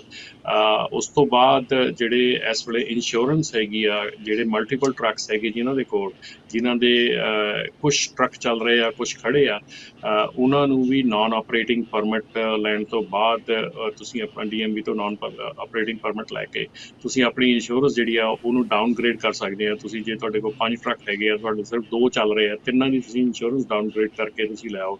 ਤੁਸੀਂ fire and theft the insurance ਸਿਰਫ ਰਹਿਣ ਦਿਓ, ਬਾਕੀ ਤੁਸੀਂ ਸਾਰੀ ਇੰਸ਼ੋਰੈਂਸ ਜਿਹੜੀ ਆ ਉਹਨੂੰ ਡਾਊਨਗ੍ਰੇਡ ਕਰ ਸਕਦੇ ਆ। ਉਸ ਤੋਂ ਬਾਅਦ ਹੁਣ DMV ਨੇ ਵੀ ਕੱਲ੍ਹ ਜਿਹੜਾ ਆ ਉਹ ਛੋਟਾਂ ਦਿੱਤੀਆਂ ਹੈਗੀਆਂ ਕਿ ਜੇ ਤੁਸੀਂ ਤੁਹਾਡੀਆਂ ਪਲੇਟਾਂ ਰਿਨਿਊ ਹੋਣ ਵਾਲੀਆਂ ਆ ਤੇ ਤੁਹਾਨੂੰ 60 ਡੇਜ਼ ਦਾ ਐਕਸਟੈਂਸ਼ਨ ਮਿਲੀ ਹੈਗੀ ਆ। ਜਿਹੜੇ DMV ਦੇ ਵਿੱਚ ਜਿਹੜੇ ਲਾਇਸੈਂਸ ਹੈਗੇ ਆ, ਜਿਹੜੇ ਤੁਹਾਡੇ ਮੈਡੀਕਲ ਸਰਟੀਫਿਕੇਟਸ ਆ ਅਪਡੇਟ ਕਰਨੇ ਹੈਗੇ ਆ, ਉਹ ਜਿਹੜੇ ਆ ਉਹ ਕਿਸ ਤਰ੍ਹਾਂ ਹੋਣੇ ਆ, ਕਿੱਥੇ ਹੋਣੇ ਆ, ਕਿਹੜੀ ਵੈਬਸਾਈਟ 'ਤੇ ਜਾਣਾ ਆ। ਸੋ ਇੱਦਾਂ ਦੀ ਜਿਹੜੀ ਇਨਫੋਰਮੇਸ਼ਨ ਆ ਇਹ ਡੈਫੀਨੇਟਲੀ ਅਸੀਂ ਜਿਹੜੀ ਆ ਆਪਣੇ ਜਿਹੜੇ ਮੈਂਬਰਸ ਹੈਗੇ ਆ ਔਰ ਜਨਰਲ ਪਬਲਿਕ ਦੇ ਨਾਲ ਵੀ ਅਸੀਂ ਹਮੇਸ਼ਾ ਜਿਹੜੀ ਆ ਉਹ ਸਾਂਝੀ ਕਰਦੇ ਰਹੇ। ਬਿਲਕੁਲ ਜੀ। ਨੀਟਾ ਜੀ, ਮੈਂ ਤੁਹਾਡੇ ਕੋਲ ਆਉਣਾ, ਇੱਕ ਜ਼ਰੂਰ ਮੈਂ ਰਿਪੋਰਟਿੰਗ ਦੇ ਤੌਰ 'ਤੇ ਵੀ ਤੁਹਾਨੂੰ ਇਹ ਮੇਨ ਕੁਐਸਚਨ ਜਿਹੜਾ ਆਖਣਾ ਚਾਹਾਂਗਾ, ਕਿਉਂਕਿ ਅਗਰ ਅਸੀਂ ਆਪਣੇ ਗੁਰੂ ਘਰਾਂ ਦੀ ਗੱਲ ਕਰੀਏ, ਜਿਹੜੇ ਵੀ ਆਪਣੇ ਰਿਲੀਜੀਅਸ ਪਲੇਸਿਸ ਨੇ, ਆਪਾਂ ਉਹਨਾਂ ਦੀ ਗੱਲ ਕਰੀਏ, ਬਹੁਤ ਸੋਹਣੀ ਸਰਵਿਸ ਜਿਹੜੀ ਹੈ ਹੁਣ ਤੱਕ ਦਿੰਦੇ ਰਹੇ ਨੇ। ਬਟ ਇਸ ਮੁਸ਼ਕਿਲ ਦੀ ਘੜੀ ਦੇ ਵਿੱਚ ਜਿਸ ਤਰੀਕੇ ਨਾਲ ਅਸੀਂ ਗੁਰੂ ਘਰ ਦੀ 4 ਦੀਵਾਰੀ ਤੋਂ ਬਾਹਰ ਜਾ ਕੇ ਆਮ ਲੋਕਾਂ ਦੀ ਸੇਵਾ ਕੀਤੀ ਹੈ, ਜਿਸ ਤਰੀਕੇ ਨਾਲ ਅਸੀਂ ਇਹ ਵੀ ਕਹਿ ਸਕਦੇ ਹਾਂ ਕਿ ਬਹੁਤ ਸਾਰੀਆਂ ਸੰਸਥਾਵਾਂ ਨੇ ਬਾਹਰ ਆ ਕੇ ਜਿਹੜੇ ਟਰੱਕਿੰਗ ਲਾਈਨ ਨਾਲ ਜੁੜੇ ਹੋਏ ਲੋਕ ਨੇ ਉਹਨਾਂ ਨੂੰ ਜਾ ਕੇ ਰੋਟੀ ਪਹੁੰਚਾਈ ਹੈ, ਜੋ ਵੀ ਖਾਣ ਪੀਣ ਦੀਆਂ ਚੀਜ਼ਾਂ ਨੇ ਉਹ ਪਹੁੰਚਾਈਆਂ ਨੇ, ਪੁਲਿਸ ਡਿਪਾਰਟਮੈਂਟ ਨੂੰ ਦਿੱਤਾ ਜਾ ਕੇ ਖਾਣ ਪੀਣ ਦੇ ਲਈ, ਹੌਸਪੀਟਲ ਦੇ ਵਿੱਚ ਗਏ ਨੇ, ਜਿੱਥੇ ਵੀ ਲੋੜ ਸੀ ਜਾਂ ਜਿੱਥੋਂ ਵੀ ਉਹਨਾਂ ਨੂੰ ਕਾਲ ਆਈ ਹੈ, ਉਹ ਗੁਰੂ ਘਰ ਦੀ 4 ਦੀਵਾਰੀ ਤੋਂ ਬਾਹਰ ਉਹਨਾਂ ਨੇ ਗੁਰੂ ਨਾਨਕ ਤੇ ਲੰਗਰ ਨੂੰ ਲੈ ਕੇ ਗਏ ਨੇ। ਤੁਹਾਨੂੰ ਕੀ ਲੱਗਦਾ ਕਿ ਆਉਣ ਵਾਲੇ ਭਵਿੱਖ ਦੇ ਵਿੱਚ ਜਿਹੜਾ ਇਹ ਕਦਮ ਸਾਡੇ ਕਮਿਊਨਿਟੀ ਵੱਲੋਂ ਚੁੱਕੇ ਗਏ ਨੇ, ਪੰਜਾਬੀਅਤ ਵੱਲੋਂ ਚੁੱਕੇ ਗਏ ਨੇ, ਇਹ ਆਉਣ ਵਾਲੇ ਦਿਨਾਂ ਦੇ ਵਿੱਚ ਇਹਨੂੰ ਕਿਸ ਤਰੀਕੇ ਨਾਲ ਜਿਹੜਾ ਉਹ ਜਾਣਿਆ ਜਾਵੇਗਾ? ਤੁਹਾਡੀ ਕਲਮ ਕੀ ਕਹਿੰਦੀ ਇਹਦੇ ਬਾਰੇ? ਦੇਖੋ ਜੀ, ਜਿਹੜਾ ਜਿਵੇਂ ਕਹਿੰਦਾ ਲੰਗਰ ਦੀ ਪ੍ਰਥਾ ਗੁਰੂ ਸਾਹਿਬ ਨੇ ਸਾਡੀ ਚਲਾਈ ਹੋਈ ਹੈਗੀ ਆ, ਉਹਦਾ ਕਰਕੇ ਖਾਲਸਾ ਏਡ ਹੋਵੇ, ਚਾਹੇ ਸਿੱਖ ਕਮਿਊਨਿਟੀ ਵਾਲੇ ਸੱਜਣ ਹੋਣ, ਚਾਹੇ ਸਹਾਇਤਾ ਸੰਸਥਾ ਹੋਵੇ, ਜਦੋਂ ਵੀ ਕਿਤੇ ਦੁਨੀਆ ਦੇ ਵਿੱਚ ਲੋੜ ਪੈਂਦੀ ਆ, ਉਹ ਜਿੱਦਾਂ ਕਹਿੰਦੇ ਹੁੰਦੇ ਆ ਵੀ ਸਾਡੇ ਗੁਰੂ ਸਾਹਿਬ ਦੇ ਉਪਦੇਸ਼ ਨੂੰ ਮੁੱਖ ਰੱਖ ਕੇ ਉੱਥੇ ਜਾ ਕੇ ਲੰਗਰ ਲਾ ਦਿੰਦੇ ਹੈਗੇ ਆ। ਵਰਦੇ ਬੰਬਾਂ ਦੇ ਵਿੱਚ ਵੀ ਲੰਗਰ ਲਾਏ ਆ ਉਹਨਾਂ ਨੇ, ਇਰਾਕ ਦੇ ਵਿੱਚ, ਤੋ ਹੈਤੀ ਦੇ ਵਿੱਚ ਵੀ ਉਹ ਗਏ ਆ। ਇਸੇ ਤਰੀਕੇ ਪੰਜਾਬ ਦੇ ਵਿੱਚ ਹੜ੍ਹ ਆਏ ਸੀ, ਉੱਥੇ ਜਾ ਕੇ ਵੀ ਉਹਨਾਂ ਨੇ ਲੰਗਰ ਲਾਏ ਆ। ਹੁਣ ਜੇ ਕਰੋਨਾ ਆਇਆ ਤਾਂ ਕਰੋਨਾ ਦੇ ਸਮੇਂ ਵਿੱਚ ਹੀ ਬਹੁਤ ਸਾਰੇ ਗੁਰੂ ਘਰਾਂ ਦੀਆਂ ਕਮੇਟੀਆਂ, ਜਿਨ੍ਹਾਂ ਦਾ ਖਾਲਸਾ ਏਡ ਵਰਗੀਆਂ ਸੰਸਥਾਵਾਂ ਨੇ ਸਹਿਯੋਗ ਦਿੱਤਾ। ਸੋ ਇਸ ਚੀਜ਼ ਦੇ ਨਾਲ ਇੱਕ ਜਿਹੜੀ ਸਿੱਖ ਪਹਿਚਾਣ ਸੀਗੀ, ਜਿਹਦਾ ਆਪਾਂ ਅਕਸਰ ਰੌਲਾ ਪਾਉਂਦੇ ਆ ਰਹੇ ਸੀਗੇ, ਮੈਨੂੰ ਲੱਗਦਾ ਵੀ ਸਿੱਖਾਂ ਨੂੰ ਇੱਕ ਵੱਡੀ ਪਹਿਚਾਣ ਇਸ ਲੰਗਰ ਦੇ ਜ਼ਰੀਏ ਮਿਲੂਗੀ। ਤੇ ਇੱਕ ਤਰ੍ਹਾਂ ਦੀ ਧਾਰਨਾ ਵੀ ਜਦੋਂ ਵੀ ਕਿਤੇ ਪੱਗ ਵਾਲੇ ਨੂੰ ਜਾਂ ਦਾੜੀ ਵਾਲੇ ਸਾਡੇ ਸਿੱਖ ਸਰਦਾਰ ਨੂੰ ਲੋਕੀ ਦੇਖਣਗੇ ਤਾਂ ਉਹਨਾਂ ਨੂੰ ਇਹ ਲੱਗੂਗਾ ਵੀ ਇਹ ਉਹੀ ਸਿੰਘ ਸਰਦਾਰ ਆ ਜਿਨ੍ਹਾਂ ਨੇ ਸਾਡੇ ਘਰਾਂ ਤੱਕ ਉਸ ਮਾੜੇ ਸਮੇਂ ਦੇ ਵਿੱਚ ਫੂਡ ਪਹੁੰਚਦਾ ਕੀਤਾ ਸੀ ਜਦੋਂ ਕਰੋਨੇ ਤੋਂ ਡਰਦਾ ਹੋਇਆ ਘਰੋਂ ਬਾਹਰ ਨਹੀਂ ਸੀ ਨਿਕਲਦਾ। ਆਪਣੇ ਆਪ 'ਚ ਬਿਲਕੁਲ ਇਹ ਭਵਿੱਖ ਦੇ ਵਿੱਚ ਜਦੋਂ ਗੱਲਾਂ ਹੋਣਗੀਆਂ, ਜਦੋਂ ਲੇਖਾ ਜੋਖਾ ਕੀਤਾ ਜਾਵੇਗਾ, ਉਸ ਲੇਖੇ ਜੋਖੇ ਦੇ ਵਿੱਚ ਜਿਹੜੇ ਅਸੀਂ ਮਿਲੀਅਨ ਡਾਲਰ ਲਾ ਕੇ ਆਪਣੀ ਪਹਿਚਾਣ ਦੱਸਣ ਦੀ ਕੋਸ਼ਿਸ਼ ਕਰ ਰਹੇ ਸਾਂ ਕਿ ਅਸੀਂ ਦੱਸ ਸਕੀਏ ਵੱਖ-ਵੱਖ ਤਰੀਕੇ ਦੇ ਨਾਲ ਕਿ ਅਸੀਂ ਕੌਣ ਹੈ, ਪਰ ਗੁਰੂ ਨਾਨਕ ਦੇ ਲੰਗਰ ਨੂੰ ਜਿਸ ਤਰੀਕੇ ਨਾਲ ਅਸੀਂ ਗੁਰੂ ਘਰ ਦੇ ਚਾਰ ਦੀਵਾਰੀ ਤੋਂ ਬਾਹਰ ਜਾ ਕੇ ਵਰਤਾਇਆ, ਆਈ ਥਿੰਕ ਉਹ ਆਪਣੇ ਆਪ 'ਚ ਸਭ ਤੋਂ ਜ਼ਿਆਦਾ ਐਪਰੀਸ਼ੀਏਟ ਹੋਏਗਾ। ਤੇ ਜਿਹੜੀਆਂ ਦਿੱਖ ਨੂੰ ਲੈ ਕੇ ਜਾਂ ਸਾਡੀ ਜਿਹੜੀ ਛਵੀ ਨੂੰ ਲੈ ਕੇ ਭਰਮ ਭੁਲੇਖੇ ਸਨ, ਉਹ ਭੁਲੇਖੇ ਜਿਹੜੇ ਨੇ ਉਹ ਜ਼ਰੂਰ ਜਿਹੜੇ ਨੇ ਇਸ ਲੰਗਰ ਦੀ ਵਜ੍ਹਾ ਦੇ ਕਰਕੇ ਜਿਹੜਾ ਉਹ ਦੂਰ ਹੋਣਗੇ। ਆਪਣੇ ਕੋ ਪ੍ਰੋਗਰਾਮ ਜਿਹੜਾ ਆਲਮੋਸਟ ਆਪਾਂ ਸਮਾਪਤੀ ਵੱਲ ਜਿਹੜਾ ਉਹ ਪਹੁੰਚ ਚੁੱਕੇ ਹੋਏ ਹਾਂ। ਮਨਦੀਪ ਚੀਮਾ ਜੀ, ਮੈਂ ਜ਼ਰੂਰ ਤੁਹਾਨੂੰ ਜਿਹੜਾ ਅਖੀਰ ਦੇ ਵਿੱਚ 1 ਮਿੰਟ ਦੇਵਾਂਗਾ, ਅਗਰ ਤੁਸੀਂ ਕੁਝ ਐਡ ਕਰਨਾ ਚਾਹੋ ਜਾਂ ਆਪਣੇ ਵੱਲੋਂ ਕੋਈ ਆਪਣੇ ਦਿਲ ਦੀ ਗੱਲ ਅਗਰ ਕਰਨਾ ਚਾਹੋ ਤਾਂ ਤੁਹਾਡਾ ਖੁੱਲ੍ਹਾ ਸਵਾਗਤ ਹੈ ਜੀ। ਮੈਂ ਜਸਟ ਇੱਕ ਰਿਕੁਐਸਟ ਕਰਨਾ ਚਾਹੁੰਦੀ ਹਾਂ ਆਪਣੀ ਕਮਿਊਨਿਟੀ ਦੇ ਜਿਹੜੇ ਪੀਪਲ ਇੱਥੇ, ਆਪਣੇ ਮੁੰਡੇ, ਮੇਰੇ ਵੀਰ ਭਰਾ ਇੱਥੇ ਰਹਿੰਦੇ ਆ, ਤੇ ਮੈਂ ਸਿਰਫ ਉਹਨਾਂ ਨੂੰ ਇੱਕ ਰਿਕੁਐਸਟ ਕਰਨਾ ਚਾਹੁੰਦੀ ਹਾਂ ਕਿਉਂਕਿ ਕੁਝ ਲੋਕੀ ਇਦਾਂ ਦੇ ਹੈਗੇ ਆ ਜਿਹੜੇ ਫਰਕ ਕਰਦੇ ਆ ਕਿ ਕੁੜੀ ਟਰੱਕ ਚਲਾ ਰਹੀ ਆ ਜਾਂ ਕੁੜੀਆਂ ਸਾਡੇ ਬਰਾਬਰ ਤੇ ਕੰਮ ਕਰ ਰਹੀਆਂ, ਉਹ ਇਸ ਚੀਜ਼ ਨੂੰ ਚੰਗੇ ਵੇਚ ਨਹੀਂ ਲੈਂਦੇ। ਲਾਈਕ ਕਮੈਂਟਸ ਪਾਸ ਕਰਦੇ ਆ ਸੋਸ਼ਲ ਮੀਡੀਆ ਤੇ, ਗੰਦੇ ਗੰਦੇ ਕਮੈਂਟਸ ਕਰਦੇ ਆ ਕਿ ਤੁਸੀਂ ਅਗਰ ਸੋਸ਼ਲ ਮੀਡੀਆ ਤੇ ਐਕਟਿਵ ਹੋ ਜਾਂ ਕੋਈ ਵੀ ਕੁੜੀ ਹੈ ਅਗਰ ਉਹ ਆਪਣੇ ਸਿਰ ਤੇ ਕੁਝ ਕਰਨਾ ਚਾਹੁੰਦੀ ਹੈ ਉਹਨੂੰ ਉਹ ਗਲਤ ਵੇਚ ਲੈਂਦੇ ਆ। ਤੇ ਮੈਂ ਉਹਨਾਂ ਆਪਣੇ ਵੀਰਾਂ ਅੱਗੇ ਇਹ ਰਿਕੁਐਸਟ ਕਰਨਾ ਚਾਹੁੰਦੀ ਹਾਂ ਕਿ ਮੈਂ ਵੀ ਤੁਹਾਡੀ ਭੈਣ ਆ, ਜਿੱਦਾਂ ਤੁਹਾਡੇ ਘਰੇ ਤੁਹਾਡੀਆਂ ਭੈਣਾਂ ਨੇ, ਤੁਸੀਂ ਉਹਨਾਂ ਦੀ ਰਿਸਪੈਕਟ ਕਰਦੇ ਹੋ, ਤੇ ਤੁਸੀਂ ਪਲੀਜ਼ ਉਸ ਚੀਜ਼ ਨੂੰ ਗਲਤ ਨਾ ਲਿਆ ਕਰੋ, ਰਿਸਪੈਕਟ ਕਰਿਆ ਕਰੋ ਇਸ ਚੀਜ਼ ਨੂੰ। ਮੈਂ ਆਪਣਾ ਕੰਮ ਕਰ ਰਹੀ ਹਾਂ, ਆਪਣੀ ਫੈਮਿਲੀ ਪਾਲ ਰਹੀ ਹਾਂ, ਮੇਰੇ ਹਸਬੈਂਡ ਪੂਰੀ ਸਪੋਰਟ ਕਰਦੇ ਨੇ ਇਸ ਚੀਜ਼ 'ਚ, ਮੇਰੀ ਫੈਮਿਲੀ, ਮੇਰੇ ਫਰੈਂਡਸ ਸਭ ਬਹੁਤ ਜ਼ਿਆਦਾ ਮੈਨੂੰ ਐਪਰੀਸ਼ੀਏਟ ਕਰਦੇ ਆ। ਤੇ ਮੈਂ ਚਾਹੁੰਦੀ ਹਾਂ ਕਿ ਤੁਸੀਂ ਵੀ ਐਜ਼ ਏ ਭਰਾ, ਮੇਰੇ ਵੱਡੇ ਛੋਟੇ ਵੀਰ ਜੋ ਵੀ ਆ, ਇਸ ਚੀਜ਼ ਨੂੰ ਐਕਸੈਪਟ ਕਰਿਆ ਕਰੋ ਕਿ ਅਗਰ ਮੈਂ ਕੰਮ ਕਰ ਰਹੀ ਹਾਂ ਤੁਹਾਡੇ ਬਰਾਬਰ 'ਚ ਤੇ ਇੱਥੇ ਕੋਈ ਛੋਟਾ ਵੱਡਾ ਨਹੀਂ ਹੈਗਾ। ਤੇ ਮੈਂ ਇਹ ਰਿਕੁਐਸਟ ਹੱਥ ਜੋੜ ਕੇ ਕਰਦੀ ਹਾਂ ਕਿ ਪਲੀਜ਼ ਮੇਰੇ ਵੀਰੋ ਕਿ ਇਸ ਚੀਜ਼ ਨੂੰ ਗਲਤ ਵੇਚ ਨਾ ਲਿੱਤਾ ਕਰੋ, ਰਿਸਪੈਕਟ ਕਰਿਆ ਕਰੋ। ਤੇ ਬਸ ਆਹੀ ਰਿਕੁਐਸਟ ਆ, ਹੋਰ ਆਪਾਂ ਜ਼ਿਆਦਾ ਕੁਝ ਨਹੀਂ ਕਹਿ ਸਕਦੇ ਉਹਨਾਂ ਨੂੰ, ਬਾਕੀ ਮਰਜ਼ੀ ਆ ਕਿਸੇ ਦੀ, ਬਸ ਇਹ ਕਹਿਣਾ ਚਾਹੁੰਦੀ ਹਾਂ, ਹੋਰ ਜ਼ਿਆਦਾ ਨਹੀਂ ਕੁਝ ਵੀਰ ਜੀ। ਮਨਦੀਪ ਜੀ, ਮੈਂ ਤੁਹਾਨੂੰ ਇੱਕ ਗੱਲ ਕਹਾਂਗਾ, ਮੇਰੀ ਜ਼ਿੰਦਗੀ ਦਾ ਇੱਕ ਐਕਸਪੀਰੀਅੰਸ ਹੈਗਾ। ਜਦੋਂ ਕਾਫਲੇ ਨਿਕਲਦੇ ਨੇ ਜਾਂ ਕਹਿੰਦੇ ਨੇ ਕਿ ਜਦੋਂ ਮੈਦਾਨ ਦੇ ਵਿੱਚੋਂ ਹਾਥੀ ਨਿਕਲਦਾ ਨਾ ਤੇ ਕੁੱਤੇ ਅਕਸਰ ਜਿਹੜੇ ਨੇ ਉਹ ਭੌਂਕਦੇ ਹੁੰਦੇ ਨੇ। ਇਹਦੇ ਵਿੱਚ ਨਾ ਇੱਕ ਸਭ ਤੋਂ ਵੱਡਾ ਡਰਾਬੈਕ ਹੈਗਾ, ਮਾੜੀ ਗੱਲ ਹੈਗੀ ਹੈ, ਇਹ ਅਨਫੋਰਚੂਨੇਟ ਹੈ ਕਿ ਅਸੀਂ ਭਾਵੇਂ ਗੁਰੂ ਨਾਨਕ ਨੇ ਵੀ ਸਾਨੂੰ ਬੜੇ ਸਮਾਂ ਪਹਿਲਾਂ ਕਹਿਤਾ ਸੀ ਕਿ ਸੋ ਕੋ ਮੰਦਾ ਆਖੀਏ ਜਿਸ ਜੰਮੇ ਰਮਜ਼ਾਨ, ਇਹ ਆਪਣੇ ਆਪ 'ਚ ਅਸੀਂ ਸਮਝ ਨਹੀਂ ਪਾਏ। ਮੈਨੂੰ ਦੁੱਖ ਹੋ ਰਿਹਾ ਕਿ ਪ੍ਰੋਗਰਾਮ ਮੇਰੇ ਕੋਲ ਜਿਹੜਾ ਸੀ ਉਹ ਸਿਰਫ 2 ਜਾਂ 3 ਮਿੰਟ ਸੀ। ਮੈਂ ਇਸ ਨੋਟ ਦੇ ਉੱਤੇ ਪ੍ਰੋਗਰਾਮ ਨੂੰ ਖ਼ਤਮ ਨਹੀਂ ਸੀ ਕਰਨਾ ਚਾਹੁੰਦਾ, ਪਰ ਜਿਸ ਤਰੀਕੇ ਨਾਲ ਇਹ ਗੱਲ ਸੁਣੀ ਹੈ ਆਪਣੇ ਆਪ ਨੂੰ ਬੜਾ ਧੱਕਾ ਲੱਗਦਾ ਕਿਉਂਕਿ ਤੁਸੀਂ ਪੰਜਾਬ ਦੀ ਬਹਾਦਰ ਕੁੜੀ ਹੋ, ਕਿਉਂਕਿ ਤੁਹਾਡੇ ਵਾਸਤੇ ਕਿਸੇ ਵੀ ਤਰੀਕੇ ਦੀ ਇਹ ਔਖ ਨਹੀਂ ਹੈਗੀ। ਹਰ ਇੱਕ ਜਿਹੜਾ ਮਨੁੱਖ ਨੇ ਜਿਹੜਾ ਉਹ ਸਾਨੂੰ ਬਰਾਬਰ ਦਾ ਬਲ ਹੈ। ਤੁਹਾਡੇ ਕੋਲ ਵੀ 2 ਹੱਥ ਨੇ, 2 ਪੈਰ ਨੇ, 2 ਅੱਖਾਂ ਨੇ, 2 ਕੰਨ ਨੇ, ਇਹ ਆਪਣੇ ਆਪ ਸਭ ਕੁਝ ਜਿਹੜਾ ਬਰਾਬਰ ਦਾ ਹੈ।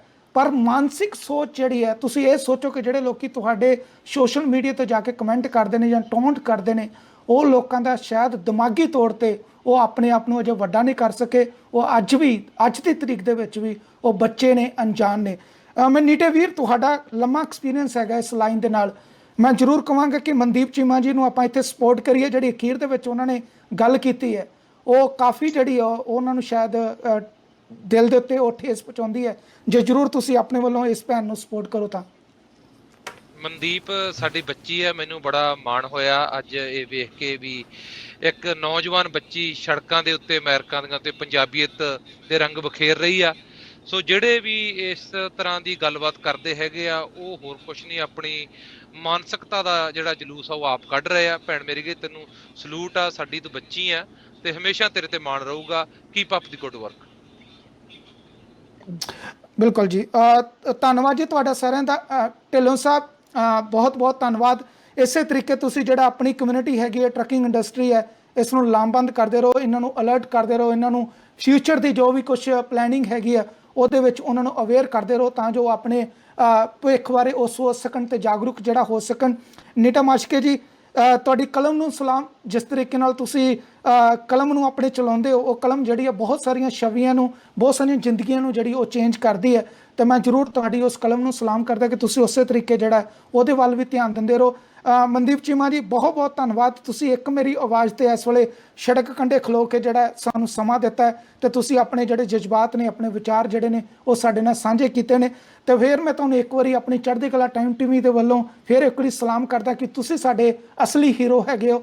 ਤੁਸੀਂ ਸੜਕਾਂ ਦੇ ਵਣਜਾਰੇ ਜਿਹੜੇ ਹੋ, ਤੁਹਾਡੇ ਕਰਕੇ ਅੱਜ ਇਹ ਕੰਟਰੀ ਚੱਲਦੀ ਪਈ ਹੈ। ਤੁਹਾਡੇ ਕਰਕੇ ਬਹੁਤ ਸਾਰੇ ਲੋਕ ਜਿਹੜੇ ਨੇ, ਜਿਨ੍ਹਾਂ ਦੀਆਂ ਜੇਬਾਂ ਦੇ ਵਿੱਚ ਚੰਦ ਕੁ ਡਾਲਰ ਨੇ, ਉਹ ਜਾ ਕੇ ਮਾਣ ਦੇ ਨਾਲ ਆਪਣੀ ਕਮਾਈ ਦੇ ਵਿੱਚੋਂ ਜਿਹੜਾ ਉਹ ਸਮਾਨ ਖਰੀਦ ਕੇ ਆਪਣੇ ਪਰਿਵਾਰਾਂ ਦਾ ਢਿੱਡ ਜਿਹੜਾ ਉਹ ਭਰ ਰਹੇ ਨੇ, ਕਿਉਂਕਿ ਤੁਹਾਡੇ ਵੱਲੋਂ ਪਹੁੰਚ ਕੀਤਾ ਹੋਇਆ ਸਮਾਨ ਜਿਹੜਾ ਉਹ ਸੈਲਫਾਂ ਦੇ ਉੱਤੇ ਪਿਆ ਤੇ ਲੋਕ ਉਹਨੂੰ ਈਜ਼ੀਲੀ ਜਿਹੜਾ ਉਹ ਖਰੀਦ ਸਕਦੇ ਨੇ। ਤੇ ਤੁਸੀਂ ਸਾਡੇ ਵੱਲੋਂ ਆਉਣ ਵਾਲੇ ਵੱਖ-ਵੱਖ ਪ੍ਰੋਗਰਾਮਾਂ ਨੂੰ ਇਸੇ ਤਰੀਕੇ ਨਾਲ ਪਿਆਰ ਦਿੰਦੇ ਰਹੋ। ਅਗਰ ਤੁਹਾਡਾ ਕੋਈ ਸੁਝਾਅ ਹੈ ਤਾਂ ਤੁਸੀਂ ਜ਼ਰੂਰ ਉਸ ਸੁਝਾਅ ਨੂੰ ਈਮੇਲ ਕਰ ਸਕਦੇ ਹੋ mbella@cktimetv.com ਅਤੇ ਨਾਲ ਹੀ ਨਾਲ info@cktimetv.com।